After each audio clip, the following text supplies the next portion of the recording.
Nobody 2. The full movie analyzed and explained. The cinematic journey of Hutch Mansell continues in Nobody 2, a sequel that consciously pivots from the grounded, simmering rage of its predecessor into a sun-drenched, hyper-violent carnival. Picking up 4 years later, we find Hutch in a paradox of his own making. Having decimated the Russian mafia's financial heart, the Obshchak, he is now shackled by the debt of that destruction, working as a contract killer to pay it off. This relentless underworld labor has carved a deep fissure in his domestic life, particularly with his wife, Becca, who sees the man she hoped to reclaim slipping further into the shadows. The film's central tension is no longer about a dormant beast awakening, but about a man desperately trying to cage that beast for the sake of his family, only to find the cage door irrevocably broken. In a poignant attempt to mend these fractures, Hutch plans a nostalgic family retreat to Plummerville, Wisconsin, home to Wild Bill's majestic Midway and Water Park, a place of innocent childhood memory.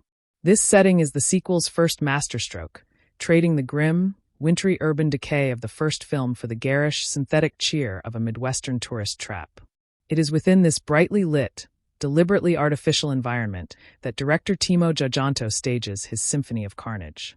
The inciting incident is a deliberate echo of the first film's bus assault, but with a crucial difference.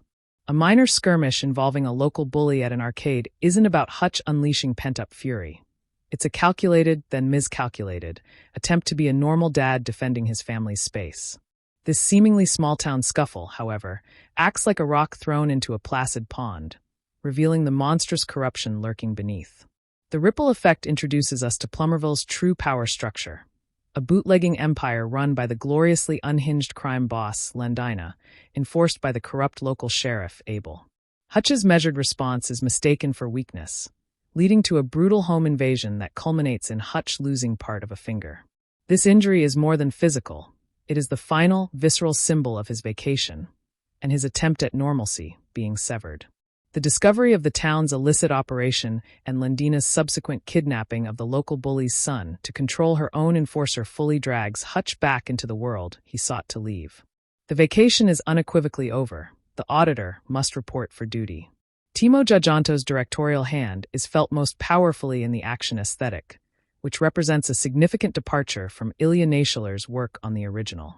Where the first film featured grounded, everyman, brawling with a focus on painfully real physics and improvised weaponry, Tjahjanto opts for a viscerally physical and intentionally messy style. He favors long, unbroken takes that force the audience to endure the exhausting, brutal reality of each encounter. The combat feels less like choreographed dance and more like a desperate, bloody scramble for survival. This approach, while praised for its raw impact, also drew critique for occasionally obscuring the choreography with tight zooms and shaky cam, a stylistic choice that some found disorienting compared to the crisp clarity of the original's bus fight or home invasion. The tone of the film shifts in tandem with its action philosophy. Nobody 2 leans wholeheartedly into violent slapstick and a brighter, almost cartoonish vibe. The summer setting permeates the film, creating a bizarre, jarring, and often hilarious contrast between the cheerful Americana of the water park and the extreme brutality unfolding within it. This isn't the cathartic rage of a man pushed too far. It's the chaotic, exasperated problem-solving of a highly skilled operative who just wanted a damn funnel cake. The plot itself has been described by some critics as hackneyed, a simple conveyor belt to move from one explosive set piece to another. Yet this simplicity feels intentional, a conscious choice to embrace the film's role as a pure vehicle for stylized entertainment rather than a nuanced character study. At the heart of the film's success, as with the first, is Bob Odenkirk's perpetually beleaguered yet lethally capable Hutch Mansell. Critics unanimously agree he remains the franchise's irreplaceable core. Odenkirk masterfully tightropes between the exhausted, vulnerable, every dad, trying to manage family dynamics, and the cold, efficient engine of destruction he can become at a moment's notice. His performance sells the film's most absurd moments because his emotional grounding is so utterly convincing. The exasperation in his eyes when his vacation is ruined is as palpable as the focus in them when he's disarming an enemy. He is the perfect anchor for Tjahjanto's chaotic storm. The storm itself is given magnificent face by Sharon Stone as Landina. Stone devours the scenery with glorious, psychotic relish, playing the black market Queen Pin as a force of manic, unpredictable energy. Her performance is a highlight, injecting the film with a villain who is both terrifying and darkly hilarious. She is a more outlandish, operatic threat than the relatively grounded Russian mobsters of the first film, perfectly matching the sequel's amplified tone. The supporting cast is a mixed bag. Christopher Lloyd's return as Hutch's father, David, provides reliably dark comedic beats, while John Ortiz finds moments of relatability as one of Landina's conflicted underlings. However, some critics rightly noted that the family drama, so crucial to the first film's emotional stakes, feels somewhat shortchanged here, and the villains aside from Landina lack depth, serving more as archetypal obstacles for Hutch to dismantle. The climax of the film is a spectacular, chaotic ballet of destruction set within the Wild Bill's amusement park. This sequence fully realizes Giajanto's vision, as Hutch, his family, and his father transform the icons of childhood joy into deadly traps. It's a literal and thematic playground for the film's violence, culminating in a massive confrontation with Landina's private army. The finale is less a tense standoff and more a cathartic, explosive release, ending with Landina's defeat and the Mansell family, physically and emotionally scarred, attempting to salvage what remains of their time together on their own terms. Reception for Nobody 2 reflected its nature as a competent, energetic sequel that couldn't quite recapture the original's surprise. With a 78% on Rotten Tomatoes and a 59% on Metacritic, critical response was positive but measured. Praise consistently highlighted Odenkirk's performance, the creative and brutal action, and the effective humor. Criticism coalesced around the predictable plot and the sense that the film was retreading familiar ground without the novelty factor. Commercially, it was a modest success, grossing $41 million globally against a $25 million budget, proving the franchise's viability. In conclusion, Nobody 2 stands as a compelling and deliberate evolution of the franchise. It is not merely a rehash, but a purposeful tonal and stylistic shift. Under Timo Giajanto's direction, it exchanges the first film's gritty noir-inspired realism for a brighter, more cartoonishly violent and comedic vibe. It succeeds not by replicating the shock of Bob Odenkirk the action hero, but by confidently placing that established character into a more outlandish, summer blockbuster scenario. While it may lack the narrative tightness and emotional punch of its predecessor, it delivers precisely on its promise. A wildly inventive, relentlessly entertaining ride of brutal action and dark comedy, anchored by a performance from Odenkirk that continues to redefine his career. It is a satisfying, blood-soaked postcard from a vacation that went terribly, wonderfully wrong. The sequel's narrative thrust brilliantly inverts the original's premise, trading a dormant beast's awakening for a weary monster's futile attempt at hibernation. We witness Hutch Mansell, for years after the cathartic rampage, now imprisoned by the consequences of his own destructive freedom. The massive debt owed for incinerating the Russian Obshchak has transformed him from a reluctant avenger into a mercenary indentured to his own past. This central irony fuels the film's emotional engine, as his lethal work to provide financial stability systematically erodes the familial peace he fought so brutally to protect. The strain is most palpable with his wife, Becca, who now sees the man behind the meticulously constructed suburban facade and finds that facade crumbling under the weight of endless, shadowy contracts. Hutch's planned vacation to Plummerville is thus not a mere plot device, but a profound and desperate act of reclamation, an attempt to grasp at the ghost of his own innocence. The choice of Wild Bill's majestic Midway and water park is a deeply personal pilgrimage to a site of prelapsarian joy, a world of simplistic color and sound before the grayscale world of audits and executions. This jarring shift from gritty urban night to garish daytime Americana is the film's first major stylistic declaration, signaling a move from noir-tinged realism to a more saturated, almost surreal playground. Director Timo Giajanto immediately establishes this environment as both a literal location and a symbolic arena, where childhood nostalgia will soon be violently juxtaposed with adult savagery. The altercation that ignites the plot is a masterful subversion of the iconic bus sequence from the first film. Here, the conflict in the arcade stems not from Hutch's suppressed rage boiling over, but from a conscious, almost performative attempt to navigate a mundane dispute as a normal father. He holds back, he calculates, he tries to de-escalate, a man applying the rules of a civility he no longer truly inhabits. This restrained response, however, is catastrophically misread by the local hierarchy, who perceive not discipline but weakness. It is a critical exploration of how Hutch's very attempt to suppress his nature inadvertently triggers the very chaos he seeks to avoid, drawing the predatory gaze of Plumerville's corrupted power structure. This structure is revealed not as a simple criminal outfit, but as a parasitic organism fully integrated into the town's wholesome facade. The corrupt Sheriff Abel and his deputies are the enforcers for Lendina's bootlegging empire, an operation that thrives on the town's isolation and normalcy. The discovery of this operation shifts the film from a personal conflict to a systemic one. Hutch isn't just facing a few bullies, he is dismantling an entire apparatus of exploitation. The attack on the rental house, culminating in the loss of his finger, is a visceral turning point. This maiming is a powerful metaphor. It is the permanent, physical severing of his attempted vacation, a brand that marks the irrevocable end of his retreat from violence. Lendina's introduction, via Sharon Stone's scene-devouring performance, elevates the threat from local corruption to theatrical malignancy. Stone plays her not as a calculating mobster, but as a volatile, psychotic queenpin who treats her criminal enterprise with the capricious flair of a deranged artist. Her decision to kidnap the bully's son is a move of chilling pragmatism wrapped in performative cruelty, designed to control her own enforcer and cement her absolute authority. This act is what fully moralizes Hutch's mission. It is no longer about self-defense, but about rescuing an innocent from a monster he has inadvertently unleashed upon the town. Timo Giajanto's directorial signature is etched in blood and kinetic chaos throughout the action sequences. He abandons the original's emphasis on clear, painful physics for a more expressionistic and gruesomely intimate style. His camera lingers in long, unbroken takes that force the viewer to inhabit the exhausting, messy reality of each fight. Breath becomes a sound effect, fatigue a tangible opponent, and the violence feels less choreographed and more like a desperate, organic scramble for survival. This approach generates a raw, impactful brutality, though it occasionally sacrifices spatial clarity for immersive panic. The tone of the film consequently pivots towards a violent, almost Looney Tunes-esque slapstick. The bright Wisconsin summer sun shines down on absurdly creative acts of carnage, creating a dissonant and darkly comedic vibe. A fight in a water park isn't just a brawl.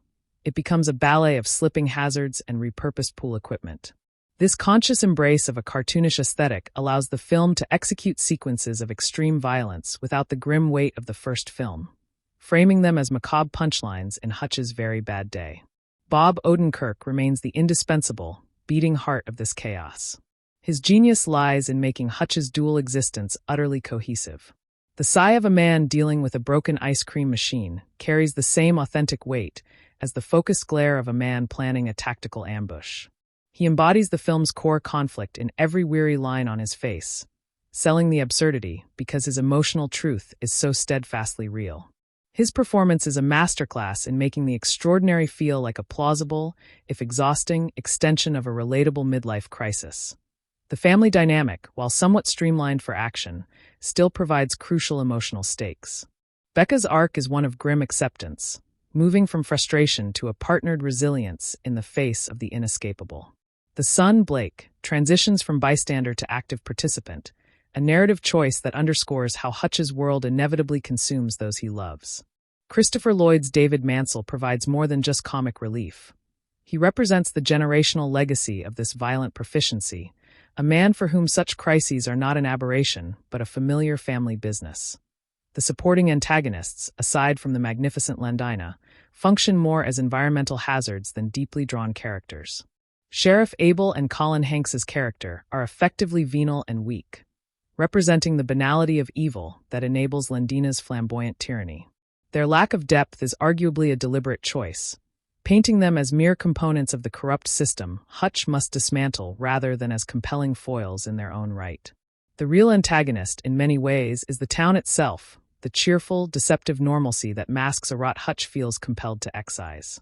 The film's thematic core revolves around inescapability. The first film asked, what happens when a dangerous man is pushed? This sequel asks, what happens when that man tries to stop? The answer is a relentless demonstration of entropy. His skills attract conflict, his past demands payment, and his attempts at peace are themselves a provocation to the predatory world. The vacation setting underscores this tragically. He cannot go on holiday from his own nature. The climax at Wild Bill's amusement park is the ultimate realization of the film's aesthetic and thematic ambitions. It transforms a symbol of joy into a sprawling tactical diagram for death. Hutch, his family, and David weaponize the park's attractions with a grim creativity that blends the film's slapstick and brutal tones perfectly. The roller coaster becomes a platform for aerial combat, the funhouse a maze of lethal surprises, and the water slides a conduit for chaotic movement. This battle is less about suspense and more about cathartic release, a spectacularly destructive reclaiming of the space from the corruption that infected it. Lendina's defeat is suitably operatic, fitting her character's grandiose persona. It is not a quiet demise but a final, violent spectacle, a punctuation mark to the chaos she authored. The resolution avoids a neat, happy ending. The Mansell family is physically battered and emotionally drained, sitting amidst the literal and figurative wreckage of their vacation. Their attempt to salvage a moment of quiet connection on the park's carousel is powerfully ambiguous, speaking to a family bonded less by traditional peace and more by shared, unspoken trauma and resilient love. Timo Tjahjanto's influence is most apparent when comparing the sequel's action philosophy to Ilya Naishuler's work on the original. Naishuler's approach was that of a visceral first-person video game, emphasizing immediate impact and clear cause and effect. Tjahjanto favors a more panoramic yet claustrophobic view, where the environment is a character and the action feels sprawling yet intensely personal. This shift reflects the change from Hutch's contained urban war to a larger, more chaotic landscape of conflict. The critical reception's mixed nature stems directly from this intentional shift. Those seeking the grounded novelty of the first film found the sequel's cartoonish escalation a step too far into stylization. Its higher Rotten Tomatoes score, but lower Metacritic rating suggests a film embraced by audiences for its entertainment value, but scrutinized by critics for its narrative simplicity and comparative lack of emotional heft. It is a film judged not in isolation, but perpetually in the shadow of its groundbreaking predecessor. Commercially, its solid performance confirmed the viability of the franchise and Bob Odenkirk as a bona fide action lead. It proved that the concept had legs beyond a one-time novelty, opening the door for further exploration of this world. The modest budget against a respectable global gross indicates a sustainable model, one that prioritizes inventive practical action and star power over bloated CGI spectacle. The character of Hutch Mansell, as refined here, now solidifies a new archetype, the domesticated operative. He exists in a lineage with John Wick, but is distinguished by his pervasive sense of mundane obligation. Where Wick's motivation is mythic grief, Hutch's is exasperated duty, to family, to debt, to a moral code that inconveniently activates. This makes his violence feel more transactional and weary, a job of work that interferes with his real job of being a husband and father. The film's use of humor is also notably broader. The original's laughs came from the stark contrast between Hutch's demeanor and his actions. Here, the humor is baked into the action itself. The ridiculous setups, the comic timing of a brutal kill, Lendina's outrageous dialogue. This integration makes the violence more palatable and entertaining, further distancing the sequel's tone from the original's darker, more psychologically fraught atmosphere. Sharon Stone's Lendina will be remembered as one of the great, gloriously over-the-top villains of recent action cinema. She plays not for realism but for iconic excess, chewing the scenery with a gusto that perfectly matches the film's amplified reality. Her presence ensures the threat feels both real and ludicrous, a dangerous combination that keeps the audience off balance. She is a villain who enjoys her villainy, and Stone's palpable joy in the performance is infectious. On a technical level, the film excels in its sound design and score. The crunch of bone and the squelch of wounds are given horrifying clarity, amplifying Tjahjanto's visceral style.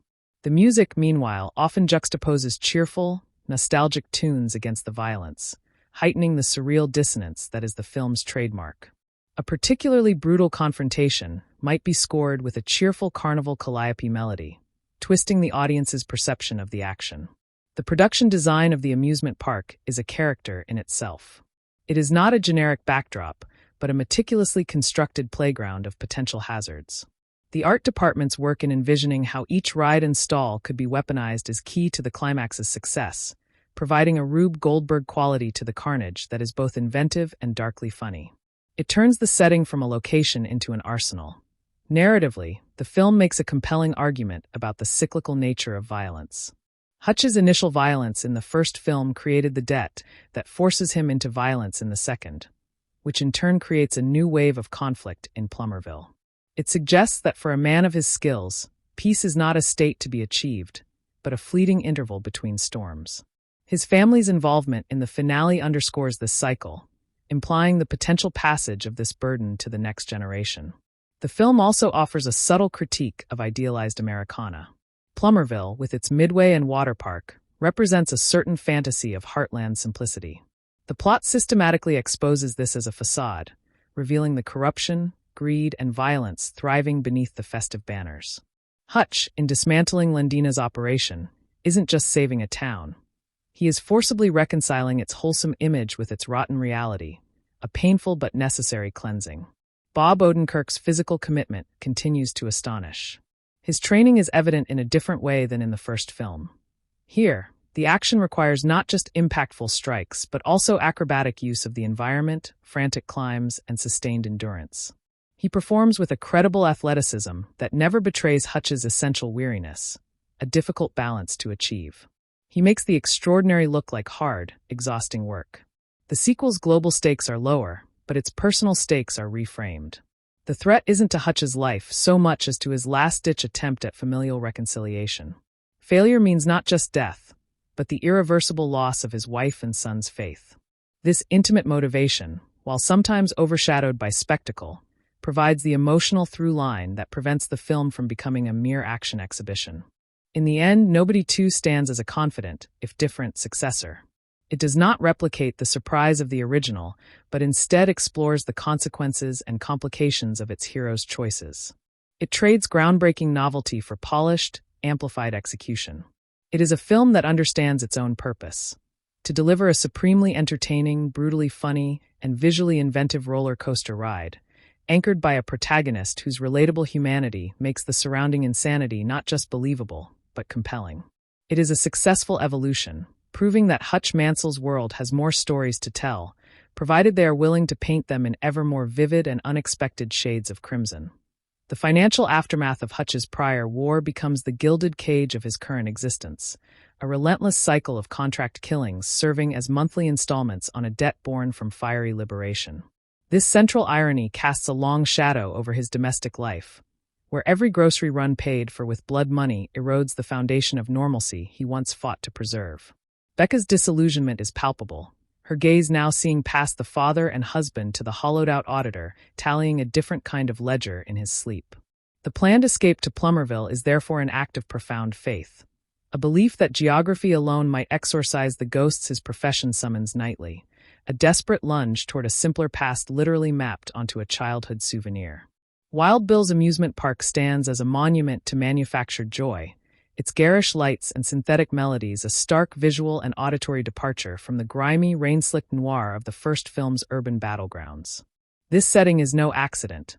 It is a deliberate narrative trap, luring both Hutch and the audience into a false sense of comic relief before the machinery of corruption engages. The transition from hitman to tourist is jarringly incomplete, his observational skills scanning the midway not for threats, but for the optimal funnel cake line, a mundane task he approaches with a tactician's focus. This dissonance between his ingrained nature and his desired role creates a unique tension, where the comedy stems from a man forcing a square peg of vacation into the round hole of his psyche. The arcade confrontation is a meticulously crafted echo that highlights his evolution, or lack thereof. Where the bus assault was a geyser of long-suppressed rage, this skirmish is a tightly controlled performance of paternal defense, each measured move a conscious suppression of lethal instinct. His restraint, however, becomes a language misinterpreted by the local ecosystem, where displays of strength are the only recognized currency. In backing down, he inadvertently signals vulnerability, painting a target not just on himself but on the very family unit he aims to protect. This tragic miscalculation reveals the impossibility of his project. His attempt to navigate a minor dispute through civility is a dialect this town, under Lendina's rule, has long forgotten. Plumerville's corruption is presented not as a sinister underworld, but as a fully integrated civic feature, a franchise of malice operating behind the welcome sign. Sheriff Abel and his deputies are less classic movie villains and more like petty bureaucrats of brutality, their authority a poisoned extension of the town's social contract. The discovery of the bootlegging operation, a crime quaintly anachronistic yet brutally efficient, serves to ground the absurdity in a tangible economic reality. It explains the town's complicit silence and transforms Hutch's personal grievance into a systemic purge, shifting his mission from retaliation to righteous dismantling. The home invasion and the severing of Hutch's finger is the sequence where the film's tonal duality solidifies. The violence is shocking and visceral, a sudden plunge into brutal realism amidst the vacation farce. The loss of the finger is a masterful symbolic injury. It is a permanent receipt for his failed holiday, a physical subtraction that marks the point where the auditor must fully reclaim control from Hutch the vacationing dad. This moment of maiming is played not for grand heroics, but for sharp, painful consequence, a reminder that despite the coming cartoonish violence, the body remains frustratingly fragile. Sharon Stone's Lendina enters the narrative like a force of chaotic entropy, her performance a high-wire act of manic grandeur. She is not a strategist in a war room, but an artist of cruelty conducting her symphony from a gaudy, throne-like office. Her decision to kidnap the child is a stroke of perverse genius, revealing a mind that weaponizes empathy and twists familial bonds into instruments of control. This act morally compels Hutch's involvement beyond self-preservation. He is no longer just cleaning up his own mess, but intervening in a story of pure predatory evil that his presence merely uncovered. Lendina's flamboyance makes her a perfect foil for Hutch's weary pragmatism, their conflict a clash between operatic madness and grim arithmetic. Timo Giajanto's action direction seeks a different kind of authenticity than the first film. Not the authenticity of physics, but of exhausting, messy experience. His preference for elongated takes and a claustrophobic frame drops the viewer into the scramble, denying the cathartic clarity of wide-shot choreography. We feel the weight of bodies, the fumbling for leverage, the desperate seconds between a blocked strike and a counter-move. This aesthetic choice makes the action feel less like a dance and more like a desperate, ugly job of work, perfectly mirroring Hutch's own jaded relationship to violence. It's brutal not because it's stylized, but because it feels relentless and inefficient. The film's humor evolves in tandem with this action philosophy, blossoming into a form of violent slapstick that finds laughs in the absurd escalation of force. A simple tripwire becomes a cascade of catastrophic events. A misplaced step triggers a Rube Goldberg machine of pain. This comic sensibility, set against the bright summer palette, creates a uniquely jarring tone, a Coen Brothers-esque collision of the mundane and the horrific, where the punchline is often a broken bone or a surprised look on a henchman's face mid-flight. The comedy disarms the audience, making the sudden eruptions of genuine tenderness or shock all the more potent. Bob Odenkirk's performance is the keystone holding this tonal arch together. He has mastered the language of Hutch's dual consciousness, where a sigh can carry the weight of 1,000 corpses and a glance can shift from paternal concern to tactical assessment in a microsecond. His physicality speaks of a man whose muscles remember violence as a habit, even when his mind is on sunscreen application. Odenkirk sells the outlandish premise because he roots every reaction in a profound, believable exhaustion, making Hutch the most relatable element in the increasingly surreal chaos. The Mansell family's role transforms from bystanders to reluctant participants in a war they never enlisted in.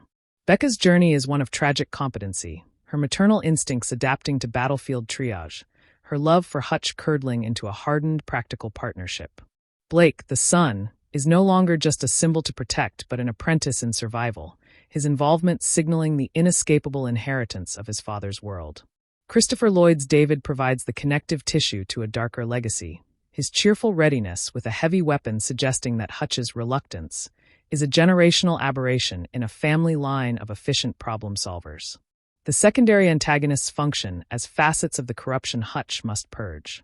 They are not given deep backstories because they represent systemic decay, the cowardice of Abel, the venal self-interest of local businessmen. Their lack of dimension is a narrative choice emphasizing that they are symptoms of Lendina's disease, obstacles to be cleared rather than mirrors to be confronted. The true conflict is between order and chaos, between Hutch's methodological dismantling and Lendina's joyous, anarchic spread of malice. Thematic threads of entrapment and cyclical violence are woven throughout the plot. The vacation itself is a metaphor for this cycle. The attempt to break free only leads deeper into the maze. Every action Hutch takes to secure peace seems to generate two new conflicts, illustrating the thermodynamic law of his particular universe. Violence begets violence, and debt, both financial and karmic, demands payment with interest. The amusement park setting, a loop track of roller coasters and circular carousels, visually reinforces this theme of inescapable cycles. The climactic battle at Wild Bill's is the apotheosis of the film's core ideas, a literal weaponization of nostalgia. Hutch's expertise is no longer applied to generic spaces, but to the specific iconography of childhood, turning bumper cars into battering rams and a cotton candy machine into a tool of obscurement. This sequence brilliantly merges the film's slapstick and brutal tendencies. The creativity of the traps is funny, while their devastating effects are horrifying. It represents Hutch fully integrating his two worlds, using the landscape of his idealized past to secure a future for his family, no matter how bloodstained. Lendina's defeat is engineered to satisfy the audience's thirst for poetic justice while fitting her grandiose character. It is a demise as theatrically excessive as her reign, a final spectacle that underscores she was always more a performer than a mere crime lord. Her end allows the film to release the manic energy she injected, leaving the characters and viewers in a state of spent, quiet exhaustion amidst the glittering wreckage of the park. The aftermath is pointedly ambiguous. The Mansell family's attempt to have a quiet moment on the carousel is a powerful, wordless epilogue. There is no triumphant return to normalcy, only the shared, heavy understanding of what they have endured and the unspoken knowledge that more installments on the debt of violence may yet come due. This fragile, earned stillness is more resonant than any cheerful reunion, acknowledging the scars while asserting the resilient, if battered, bond that remains. Timo Giganto's stylistic departure from Ilya Naishuller creates a distinct cinematic dialect. Where Naishuller used a first-person perspective flair and a punk rock rhythm, Giganto employs a more chaotic, ensemble-focused chaos. The camera feels like another participant in the fray, knocked about and struggling to keep up. This directorial shift reflects the narrative's expansion from Hutch's singular rage to a wider communal infestation that requires a more sprawling, messy form of warfare. The critical divide the film encountered is a natural result of its evolved identity. Admirers of the original's tight, character-driven crucible could find the sequel's broad, carnivalesque sprawl a dilution of its potency. Its commercial success amidst mixed reviews highlights its achievement as a crowd-pleasing spectacle that prioritized inventive action and charismatic performances over narrative intricacy, a successful bet on a specific, amplified flavor of entertainment. Hutch Mansell, as solidified in this chapter, cements his place in the action pantheon not as an unstoppable force, but as a profoundly stoppable one, a man who wins through grit, ingenuity, and a high pain tolerance rather than supernatural skill. He is the anti-superhero, whose victories leave him more broken than triumphant. This vulnerability is his defining trait, making each confrontation feel earned and each moment of respite desperately needed. The film's soundscape is a character in its own right, expertly marrying the diegetic sounds of the amusement park, the cheerful loops of calliope music, the clanks of rides, with the brutal Foley work of combat. The juxtaposition is often the source of the film's black comedy, as a cheerful ding from a game might coincide with the sickening crunch of a jaw. The score itself knows when to recede, letting the environmental sounds take over, and when to swell with a propulsive, almost humorous energy that drives the chaotic action forward. The production design's brilliance lies in its plausible repurposing. Every element of the park feels like it could, in the hands of a desperate tactician, become a weapon or a tool. This requires a meticulous foresight in the design, ensuring that the climactic battle feels inventive, but not magical, a testament to Hutch's ability to audit his environment for tactical advantages. The park is both a setting and a giant, unwieldy weapon system he must learn to operate under duress. Narratively, the film explores the contagion of violence on family. It asks whether the skills that protect a family can also poison it from within. The answer appears to be a grim, yes, but. The poison is inevitable, but the antidote is the family's shared experience and unwavering, if weary, loyalty. They are bonded not in spite of the chaos, but because of their collective journey through it, emerging as a unit forged in a fire they did not choose but learned to survive. The critique of Americana is subtle yet persistent. Plummerville is a microcosm of a certain national self-image: cheerful, self-sufficient, and wholesome. The film systematically peels back this veneer to reveal the rust and rot beneath, suggesting that such idealized peace is often maintained by hidden systems of exploitation and silence. Hutch's violent purification, while extreme, is presented as the necessary shock to the system, a forced reconciliation of the town's image with its reality. Bob Odenkirk's physical transformation retains the essential everyman quality, but layers it with a hardened resilience. His movements in fight scenes lack the balletic grace of a traditional action hero. They are pragmatic, energy-conserving, and prioritize ending the threat over looking cool. This further grounds the character, making his accomplishments feel within the realm of a highly motivated, severely trained individual, rather than a comic book protagonist. The film's stakes, while geographically smaller, are emotionally expanded. The threat is not global annihilation, but the annihilation of Hutch's last chance at familial cohesion. Failure means the irreversible fracturing of his marriage and the permanent loss of his son's respect. This intimate ticking clock provides the emotional urgency that propels him through the spectacular set pieces, ensuring the action remains connected to a human core. In its final assessment, Nobody Two succeeds by confidently choosing a new path rather than retreading the old one. It is a sequel that understands its assignment is evolution, not replication. By amplifying the humor, stylizing the violence, and deepening the exploration of its protagonist's inescapable nature, it builds a bigger, louder, and distinctly different playground for its exceptional lead to inhabit. It proves the franchise's durability is not in a formula, but in the compelling contradiction of Bob Odenkirk's Hutch Mansell, a man we believe can file taxes, fix a sink, and dismantle a criminal empire, often wishing he was only doing the first two. The opening moments of the film establish a stark new rhythm for Hutch Mansell's life, one dictated by the grim ledger of his past victories. Each successful contract fulfilled is not a step toward freedom, but merely a line item checked off in an endless column of obligations to unseen creditors. His home, once a sanctuary besieged, now feels like a quiet interlude between assignments, a place where the silence is filled with the unspoken knowledge of where he goes and what he does. Becca's quiet resignation is a more devastating critique than any argument, her eyes reflecting a partner who has become a ghost in his own life, present in body, but perpetually orbiting a darker reality.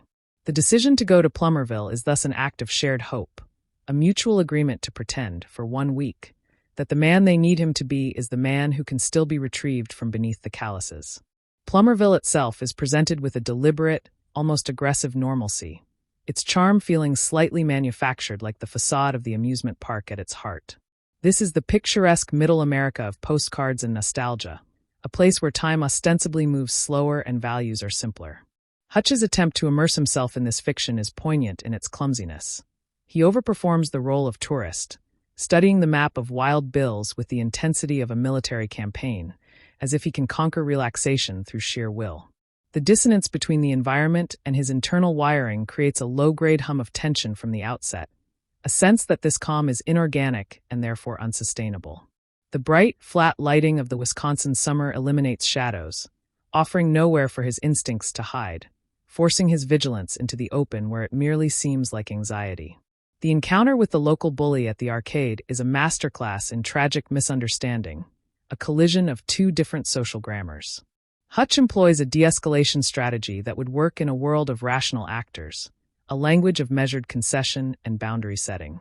The bully, however, operates in the primitive economy of Plummerville's underbelly, where any concession is perceived as capital to be exploited. Hutch's failure is not of strength but of translation.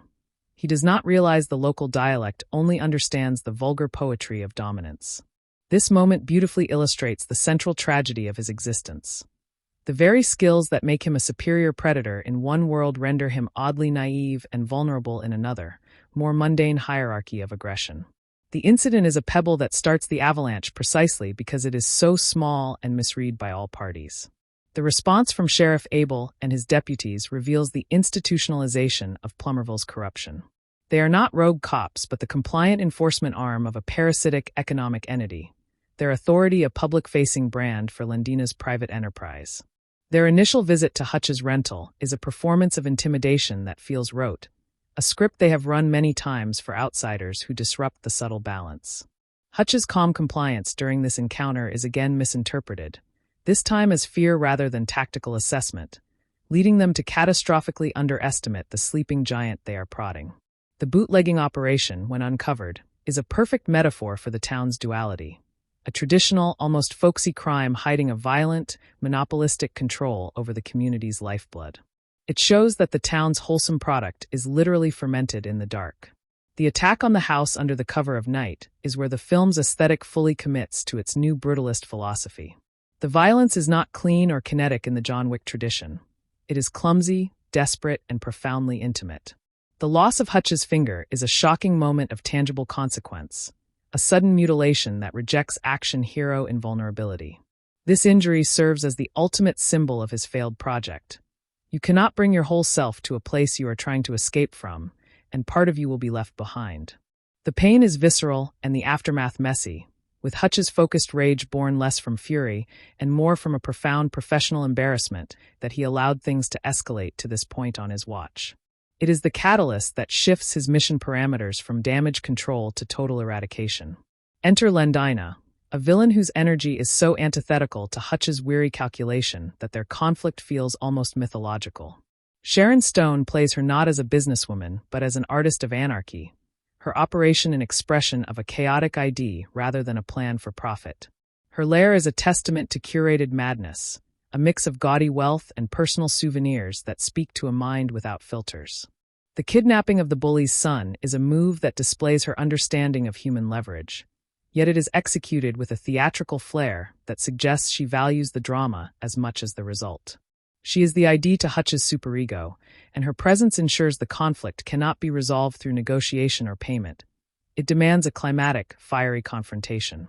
Timo Tjahjanto's choreography deglamorizes combat, presenting it as a series of exhausting, problem-solving calculations under extreme duress.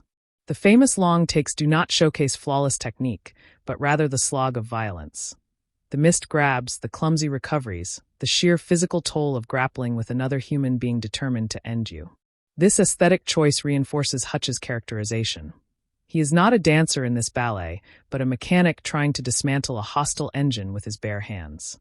The camera's refusal to look away forces the audience to sit in the exhaustion with him, making his eventual victories feel less like triumphs and more like the completion of a grueling task. The sound design accentuates this, with every impact carrying a wet, heavy finality that lingers in the air. The humor that permeates the action sequences arises from this very messiness and the absurd contrasts of the setting. A brutal knockout might be punctuated by the cheerful ding of a nearby arcade game registering a high score. Hutch might use a child's novelty prize as an improvised weapon, the silliness of the object belying the damage it inflicts. This is not quippy, self-aware humor, but a darker, situational comedy born from the collision of a deadly serious man with an utterly ridiculous world. It prevents the film from collapsing under the weight of its own brutality and mirrors Hutch's own likely perspective. A bleak, incredulous amusement at the circus of pain his life has become. Bob Odenkirk's genius lies in his ability to project a continuous internal monologue without uttering a word.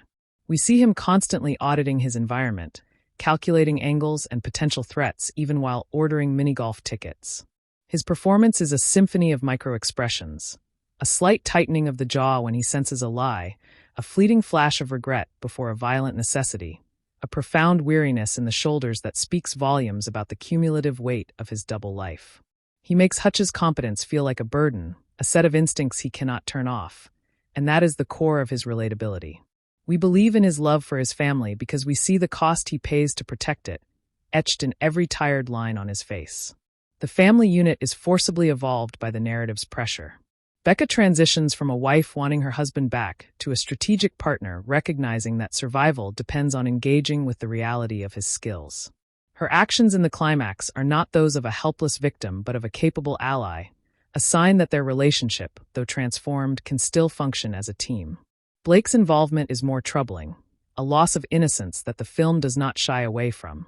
His participation in the violence is presented as a tragedy, but also an inevitability given the world his father has drawn him into. Christopher Lloyd's David is the franchise's secret weapon, his cheerful amorality providing both comic relief and a chilling glimpse into the family lineage that produced Hutch. He is a reminder that Hutch's reluctance is a choice and perhaps a deviation from a more natural, embracing family tradition. The broader community of Plummerville serves as a Greek chorus of complicity. The townspeople are not evil, but their willful blindness and passive acceptance of Lendina's rule make them facilitators. They represent the moral gray area that allows such corruption to flourish, the choice of quiet comfort over righteous disruption. Hutch's war, therefore, is not just to save a kidnapped boy or his own family, but to violently shock this community out of its complacency. His methods are extreme, but the film posits that the infection has grown too deep for gentler cures. The destruction of the amusement park, the town's symbol of carefree joy, is a necessary raising so that something healthier might eventually grow. The theme of legacy is intricately explored through this lens of violence. Hutch is caught between the legacy of his own violent actions, which created the debt he now serves, and the legacy he is creating for his son through each bloody confrontation.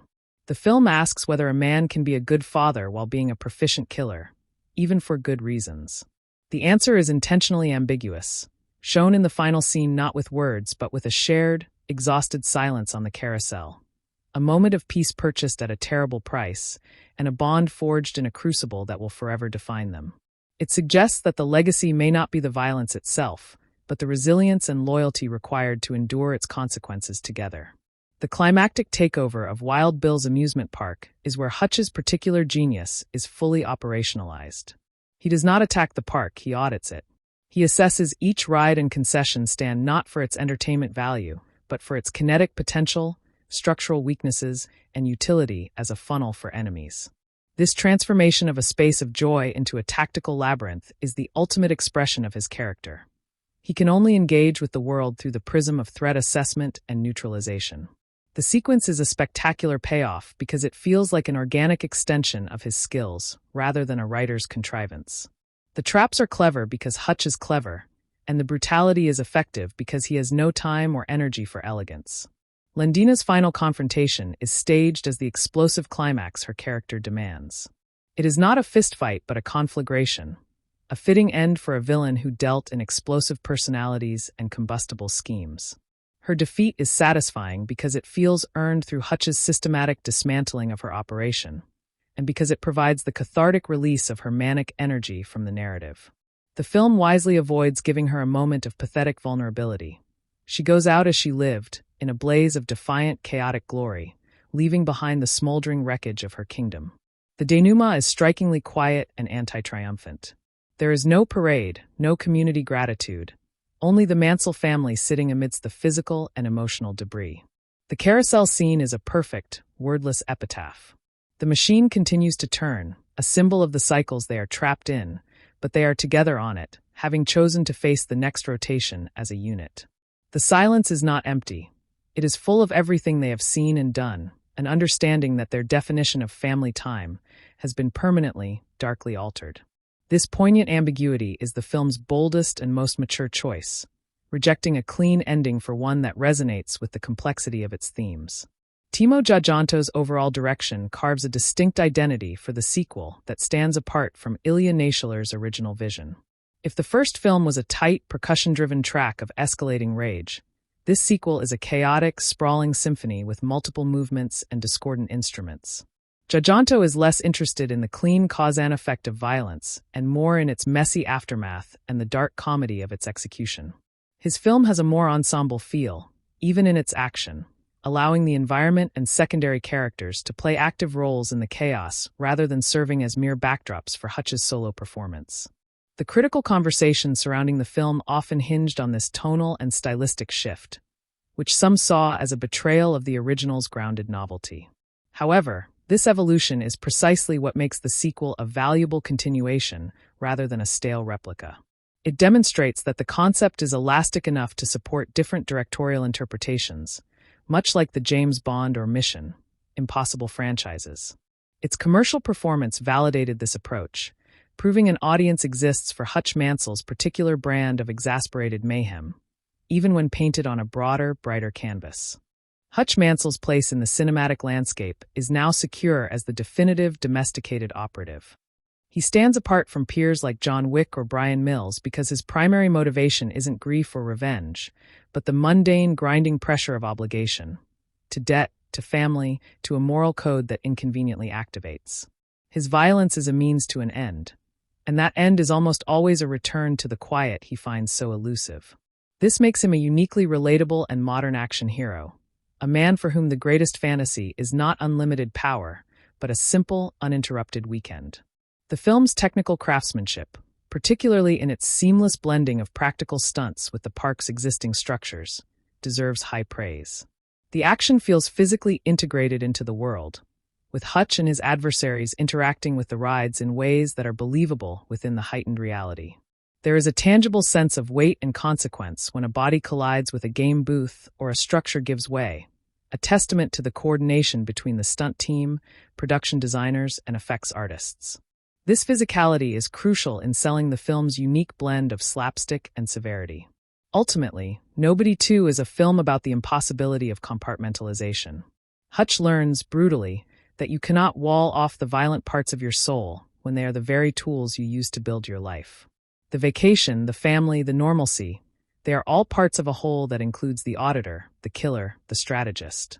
The film's journey is his reluctant, painful acceptance of this integration. He cannot be the father on the vacation without also being the weapon that secures it. By the end, he stops trying to hide one from the other, and in that grim acceptance, both he and his family find a new, durable, and deeply unconventional kind of peace. The carousel turns, the lights of the broken park flicker, and the Mansells together simply endure, which in their world is the only victory that truly matters. The film's opening establishes a meticulous, soul-crushing rhythm to Hutch's new existence, where each completed contract is a transaction that deposits trauma into a bank account he cannot access.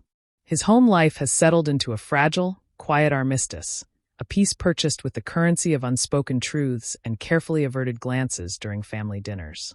Becca's love persists, but it has morphed into something more clinical and observant, a monitoring of vital signs in a patient who may be terminally ill with his own past. The vacation to Plummerville is therefore a mutually agreed-upon clinical trial, a last-ditch effort to see if the man they remember can be revived through environmental stimuli, through the sheer forced cheer of a midway and the scent of chlorine. It is an act of profound optimism masking a deep, shared desperation. Plummerville presents itself not as a town, but as a carefully maintained diorama of American pastoralism, its every element curated to project an effortless, bygone simplicity. This artificial authenticity is the perfect antagonist for Hutch's honed sense for detecting falsehoods. His professional eye cannot help but audit the facade. His attempt to play the tourist feels like a man wearing a costume several sizes too small, his movements constrained and his enjoyment a conscious performance. The dissonance is quietly agonizing, as the environment refuses to engage with the darker frequencies he is accustomed to, leaving him emotionally untethered in a sea of aggressive normalcy. The bright, unforgiving sunlight of the Midwest becomes a narrative tool, bleaching out shadows and leaving no place for his instincts to hide, exposing his vigilance as mere social awkwardness. The arcade confrontation is a tragic study in mismatched conflict resolution handbooks. Hutch deploys a de-escalation protocol designed for a world of rational actors, a language of calibrated concessions and firm, but non-threatening boundaries. His opponent, however, communicates solely in the crude syntax of dominance hierarchies, where any retreat is read as an opening for further advancement. Hutch's failure is one of cultural translation, a reminder that his expertise lies in the grammar of life and death struggle, not the petty punctuation of adolescent posturing. This small, misread skirmish becomes the loose thread that, when pulled, unravels the entire carefully knitted sweater of Plummerville's illusion, revealing the ugly knitting beneath. It proves his very presence is a destabilizing agent in any ecosystem, even one he seeks only to relax within. The response from the local power structure is not one of malice, but of bureaucratic efficiency. Sheriff Abel operates not as a classic villain, but as a middle manager of corruption, his intimidation tactics a routine part of the town's operational procedures for handling disruptions. Their visit to Hutch is a scripted performance, and his calm compliance is logged not as strategic patience, but as a successful application of pressure. This fundamental misdiagnosis is what allows the situation to escalate. They are applying a standard playbook to a subject whose rulebook was written in a far darker ink. The discovery of the bootlegging operation is the key that unlocks the town's true economic engine, revealing a traditional, almost rustic crime modernized into a ruthless monopoly. It symbolizes the town's dual nature. The wholesome product on the shelf is distilled in hidden vats of exploitation and control. The nighttime assault on the rental house is where the film's aesthetic commitment to brutal realism reaches its apex. The violence is not stylized or balletic. It is a frantic, ugly scramble in the dark, a cacophony of grunts and impacts devoid of heroism. The severing of Hutch's finger is a masterstroke of narrative consequence, a sudden, shocking subtraction that grounds the escalating absurdity in irreversible physical loss. This wound is a receipt with terrible finality, proof of purchase for the vacation's catastrophic failure. His subsequent rage is cold, focused, and professional, less an emotional outburst than the activation of a dormant protocol titled Total Systemic Purge. The vacation is officially logged as a casualty of war. Lendina's introduction is like a splash of acid on the film's canvas, her energy so vibrantly chaotic it seems to warp the reality around her. Sharon Stone embodies her as a force of hedonistic anarchy, her criminal enterprise less a business and more an elaborate, ongoing performance art piece about her own power. The kidnapping is executed not with clinical efficiency, but with a grotesque theatricality, revealing her understanding that true control comes from manipulating the heartstrings of others for her own dark symphony. She is the perfect foil because she represents everything Hutch is not: unpredictable, emotive, and reveling in the spectacle of her own cruelty. Their conflict is therefore inevitable and existential. One must annihilate the other's worldview to survive. Timo Tjahjanto's approach to combat is a deliberate deconstruction of action heroics. The celebrated long takes do not glorify the fight but document its exhausting, inefficient reality. We see the missed grabs, the desperate scrambles for dropped weapons, the moments of stunned disorientation after a heavy blow. This isn't a dance. It's a demolition job performed on the human body with the self as the primary tool. The camera's relentless, intimate focus makes the audience complicit in the fatigue, forcing us to feel the seconds between adrenaline surges. The sound design complements this perfectly, with each impact landing with a wet, definitive thud that echoes in the stomach, not the imagination. The humor that permeates these violent sequences is born from a place of absurd juxtaposition and the sheer ridiculousness of the tools at hand. It is the comedy of a highly trained individual being forced to use a giant stuffed teddy bear as a shield, or the timing of a villain's monologue being interrupted by a poorly timed carnival game soundtrack. This is not quippy dialogue but situational irony, so dark it circles back to hilarity. It reflects Hutch's own likely internal monologue, a stream of profanity and incredulity at the circus of pain his quest for normalcy has engendered. The comedy acts as a pressure valve, preventing the film's unrelenting brutality from becoming oppressive. Bob Odenkirk's performance is a monumental achievement in physical and emotional storytelling. He conveys Hutch's continuous internal audit through the slightest flicker in his eyes, a minute tightening of the jaw, a sigh that carries the weight of 1,000 past compromises. His body moves with the efficiency of a tool that has been used hard, not with the grace of a natural athlete. We believe he is a father and a killer because Odenkirk portrays both not as separate personas, but as intertwined, often conflicting full-time occupations. The profound weariness he exudes is the film's emotional bedrock. His love for his family is proven by the sheer toll their protection takes on him. The Mansell family's evolution under fire is the film's quiet, beating heart. Becca's transition is from a spouse seeking her partner's return to a field commander accepting the reality of their permanent wartime footing. Her actions are not those of a victim but of a strategic asset, a sign that their partnership can adapt to even the most horrific circumstances. Blake's loss of innocence is portrayed with a heartbreaking matter-of-factness. His participation in the violence is a tragedy, but the film posits it as the only logical outcome of his education at his father's side. Christopher Lloyd's David is the franchise's wild card, his cheerful lethality a dark mirror that shows Hutch what a full embrace of this life looks like, free of the burden of regret. The community of Plummerville functions as a chilling study in passive complicity. The townspeople are not evil, but their collective choice to prioritize quiet comfort over moral scrutiny makes them essential components of Lendina's machine. They represent the fertile soil in which corruption grows, the willingness to look away for a quiet life. Hutch's violent intervention is therefore a shock to the entire social system, a traumatic but necessary event to jolt the community out of its moral stupor. The destruction of the amusement park, the town's temple to carefree denial, is a symbolic burning of the village to save it, a radical act of civic chemotherapy. The theme of inherited violence is explored with unflinching clarity. Hutch is trapped between the legacy of his own past actions, which financially and karmically bind him, and the legacy he is actively creating for his son with every tactical lesson and every silenced threat. The film poses a harrowing question. Can a good father also be a proficient teacher of violence, even in defense of good? The answer is not given in dialogue, but in the final, shared silence on the carousel. A piece that is hard-won, deeply scarred, and built on a foundation of understood capabilities.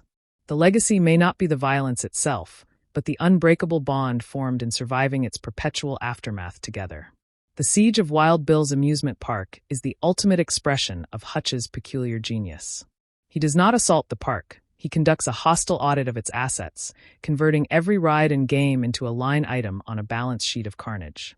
This transformation of a space of joy into a lethal schematic is the perfect metaphor for his character. He can only interface with the world through the lens of threat neutralization and resource management. The sequence succeeds because it feels like an organic extension of his skills, a grimly practical application of his talents to the geography at hand. The creativity of the traps stems from his analytical mind, not from scriptwriter whimsy. Lendina's demise is engineered with the operatic flourish her character demands. It is less a defeat and more a final, spectacular performance, a crescendo of chaos that suits her nature. The film avoids granting her a moment of pathetic vulnerability, allowing her to exit as she lived, defiant, excessive, and utterly convinced of her own narrative. Her end provides the necessary cathartic release of the manic energy she injected into the plot, leaving the landscape quiet, smoldering, and ready for a new, if uncertain, order. It is a conclusion that respects the villain's integrity while providing the audience with satisfying closure. The aftermath is a masterpiece of minimalist, resonant storytelling. There is no victory lap, no community gratitude, only the Mansells sitting amidst the wreckage of a dream vacation and a criminal empire. The carousel scene is a powerful, wordless coda. The machine's endless rotation mirrors the cyclical nature of their struggle, but their conscious choice to ride it together signifies a commitment to face those cycles as a unit. The silence between them is dense with shared trauma and hard-earned understanding, a new language forged in fire. It is an ending that embraces complexity, offering not a solution but a stark, beautiful portrait of endurance. Timo Giajanto's directorial stamp redefines the franchise's visual and tonal language. If the first film was a razor-sharp punk single, this sequel is a sprawling, chaotic concept album with multiple movements and dissonant harmonies.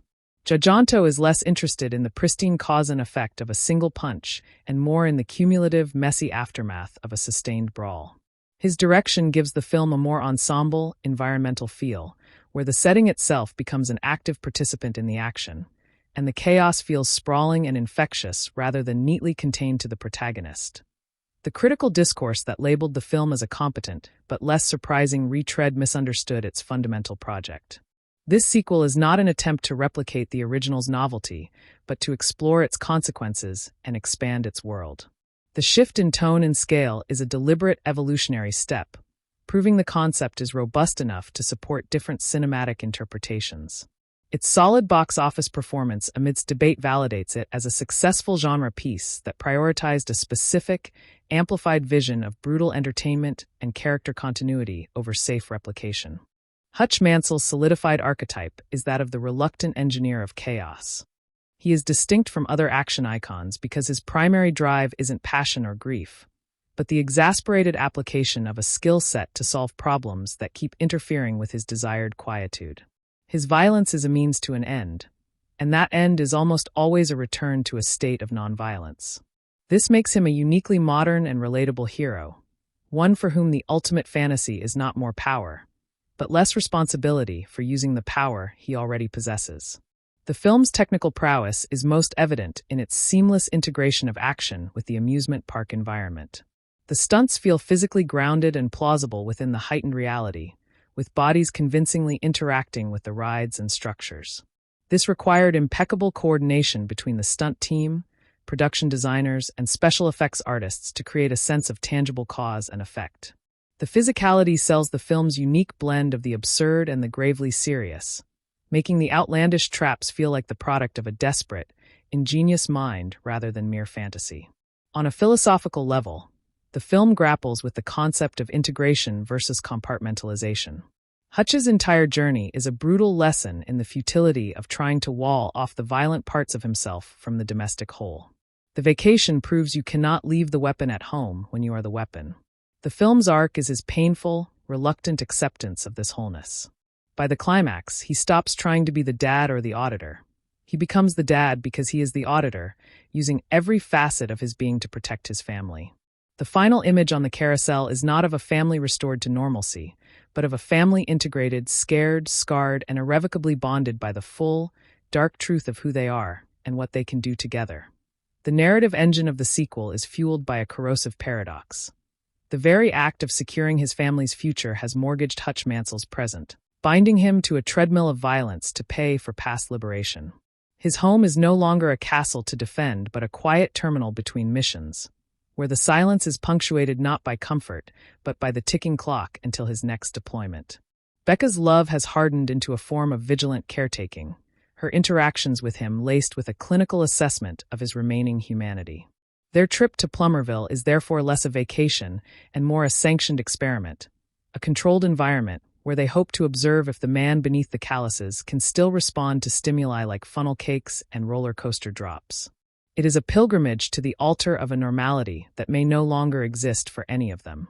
Plummerville greets them with the aggressive cheer of a theme park commercial, its aesthetics so perfectly calibrated to a nostalgic ideal that they feel inherently false to Hutch's honed senses.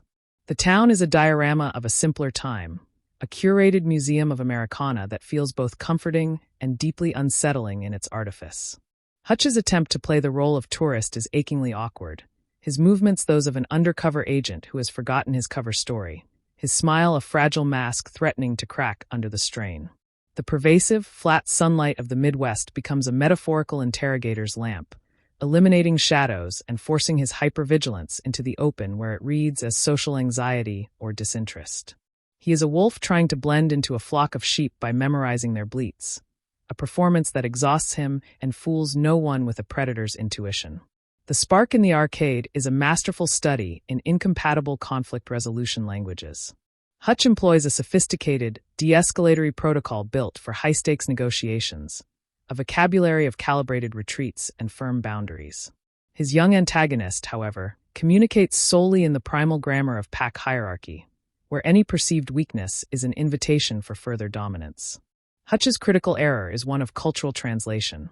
He is fluent in the tongues of life and death, but illiterate in the petty dialects of small-town bravado. This minor, misread skirmish functions as the first domino, its fall revealing the intricate, corrupt latticework propping up the town's cheerful facade. It proves his presence is inherently destabilizing, a catalyst that accelerates the chemical reaction between hidden rot and the oxygen of his attention. The institutional response from Sheriff Abel is not one of personal malice, but of systemic preservation. Abel operates as a functionary, a bureaucrat of brutality whose intimidation tactics are a standard operating procedure for maintaining the town's delicate, corrupt equilibrium. Hutch's calm during their confrontation is logged in the sheriff's ledger, not as strategic patience, but as successful compliance, a catastrophic misdiagnosis that greenlights further escalation. They are applying a small-town playbook to a subject whose personal manual was written by three-letter agencies and battlefield experience. The discovery of the bootlegging operation is the Rosetta Stone that decodes Plummerville's true economy, revealing a homespun crime industrialized into a ruthless, monopoly-protected enterprise. It symbolizes the town's soul, a wholesome, traditional product bottled and sold by a machine of violent control. The home invasion under cover of darkness is where the film's aesthetic fully commits to a brutalist, anti-glamorous philosophy of violence. The combat is not choreography but chaos, a desperate, ugly scrum in the dark where advantage is measured in inches and luck plays as big a role as skill. The loss of Hutch's finger is a stroke of narrative genius, a sudden, visceral amputation that severs any remaining illusion that this is a conventional action romp. This wound is a permanent receipt, a branded reminder of the vacation's catastrophic cost. His subsequent shift into operational mode is chilling in its calm efficiency, The weary dad is submerged, and the cold, calculating auditor surfaces, not in a rage, but with the focused intent of a surgeon preparing to remove a cancer. The family holiday is officially declared a casualty of war. Lendina's entrance is like a splash of neon paint across a grim canvas, her energy so vibrantly, joyfully malignant that she seems to warp the narrative gravity around her. Sharon Stone embodies her not as a crime lord, but as a maestro of mayhem. Her empire less a business and more an ongoing, extravagant performance piece about her own power and whimsy. The kidnapping is executed with a grotesque, theatrical flair, revealing her profound understanding that ultimate control lies in manipulating the deepest human vulnerabilities for her own dark entertainment. She is the perfect antithesis to Hutch, unpredictable where he is calculated, emotive where he is repressed, reveling in the spectacle where he seeks only efficient resolution. Their conflict is therefore inevitable and existential, a clash of fundamental worldviews where only one can continue to exist. Timo Tjahjanto's direction of action seeks authenticity in exhaustion and mess rather than in slick precision. The much-discussed long takes do not glorify prowess but document the grueling, inelegant labor of fighting. We are forced to endure the fumbled grips, the frantic scrambles for dropped weapons, the stunned pauses to gather breath after a crippling blow. This is not a dance, but a demolition derby of human bodies. The camera's unblinking, intimate gaze makes us complicit in the fatigue, denying us the relief of a cutaway. The sound design grounds this further, each impact landing with a wet, bone-deep thud that feels less like movie Foley and more like an intrusion into something real and terrible. The humor that permeates this brutality is born from a pitch-black well of absurd juxtaposition. It is the comedy of a world-class operative forced to use a world's greatest dad mug as a blunt instrument, or the ironic timing of a villain's monologue being underscored by the cheerful carnival music of a nearby carousel. This is not wit but situational irony so extreme it loops back into hilarity. It mirrors Hutch's probable internal monologue, a relentless stream of profane incredulity at the ridiculous theater of pain his quest for a simple week off has summoned. This dark comedy acts as a necessary pressure valve, preventing the film's unrelenting physicality from becoming a suffocating, grim slog. Bob Odenkirk's performance is a towering achievement in nuanced physicality and emotional layering. He conveys Hutch's perpetual internal risk assessment through microscopic tells. A fleeting narrowing of the eyes when a story doesn't add up, a subtle shift in stance that prepares for an attack that may never come, a sigh that carries the cumulative weight of 1,000 moral compromises. His body moves with the economical, worn-in grace of a tool that has been used hard for decades, not with the showy athleticism of a movie star. He makes us believe simultaneously in the loving father and the lethal auditor because he portrays them not as separate personas, but as two inseparable, constantly warring aspects of a single, exhausted soul. The profound weariness he radiates is the film's emotional anchor. The Mansell family's forced evolution is the narrative's quietly powerful backbone. Becca's journey is from a spouse mourning her husband's absence to a strategic partner accepting their permanent status as a two-person unit under siege. Her actions are not those of a rescued victim, but of an integral component of their shared defense, proving their partnership can adapt to even the most horrific reality. Blake's loss of innocence is handled with a heartbreaking, matter-of-fact gravity. His participation in the violence is a tragedy, but the film presents it as the logical, if devastating, outcome of an education received at the knee of a master. Christopher Lloyd's David is the wild card, his cheerful and unapologetic lethality serving as a dark funhouse mirror, showing Hutch what a life fully embracing this legacy looks like, unburdened by regret or the desire for a quieter path. The community of Plummerville stands as a chilling portrait of passive complicity and willful blindness. The townspeople are not evil, but their collective decision to trade moral scrutiny for peaceful commerce makes them the essential bedrock of Lendina's empire. They represent the fertile, uncaring soil in which corruption flourishes, the choice to look away for a quiet life. Hutch's violent intervention thus becomes a traumatic shock to the entire social organism, a radical, violent act of civic medicine meant to jolt the community out of its self-serving stupor. The destruction of the amusement park, the town's temple to carefree denial, is a symbolic burning of the village to save it, a harsh but necessary chemotherapy for the body politic. The theme of legacy is explored with unflinching and tragic clarity. Hutch is trapped between the inescapable legacy of his own past actions, which financially and karmically shackle him, and the active legacy he is crafting for his son with every tactical lesson and every silenced threat. The film poses a harrowing modern question. Can one be a good father while being a proficient teacher of violence, even in the name of protection? The answer is not provided in dialogue, but in the final, heavy silence shared on the carousel. A piece that is hard-won, deeply scarred, and built upon a foundation of mutually understood, terrifying capabilities. The true legacy may not be the violence itself, but the unbreakable, complex bond forged in the relentless furnace of its aftermath. The siege of Wild Bill's amusement park represents the ultimate expression of Hutch's unique and terrible genius. He does not attack the park. He conducts a hostile audit of its assets, converting every spinning ride and game booth into a line item on a grim balance sheet of carnage. This systematic transformation of a space of joy into a lethal, interactive schematic is the perfect metaphor for his psyche. He can only interface with the world through the relentless lenses of threat neutralization and resource management. The sequence triumphs because it feels like an organic extension of his skills, a grimly practical application of his analytical mind to the geography at hand. The creativity of the trap stems not from screenwriter whimsy, but from the logic of a man using every available tool to solve an equation of survival. Lendina's demise is orchestrated with the operatic grandeur her character demands. It is less a defeat and more a final, spectacular set piece, a crescendo of self-immolating chaos perfectly suited to her nature. The film wisely denies her a moment of pathetic vulnerability or regret, allowing her to exit as she lived, defiant, excessive, and utterly convinced of the brilliance of her own narrative. Her end provides the necessary cathartic release of the manic energy she injected into the plot, leaving the landscape physically and spiritually scorched, ready for a new, uncertain order to potentially emerge from the ashes. It is a conclusion that respects the villain's theatrical integrity while delivering the definitive closure the audience requires.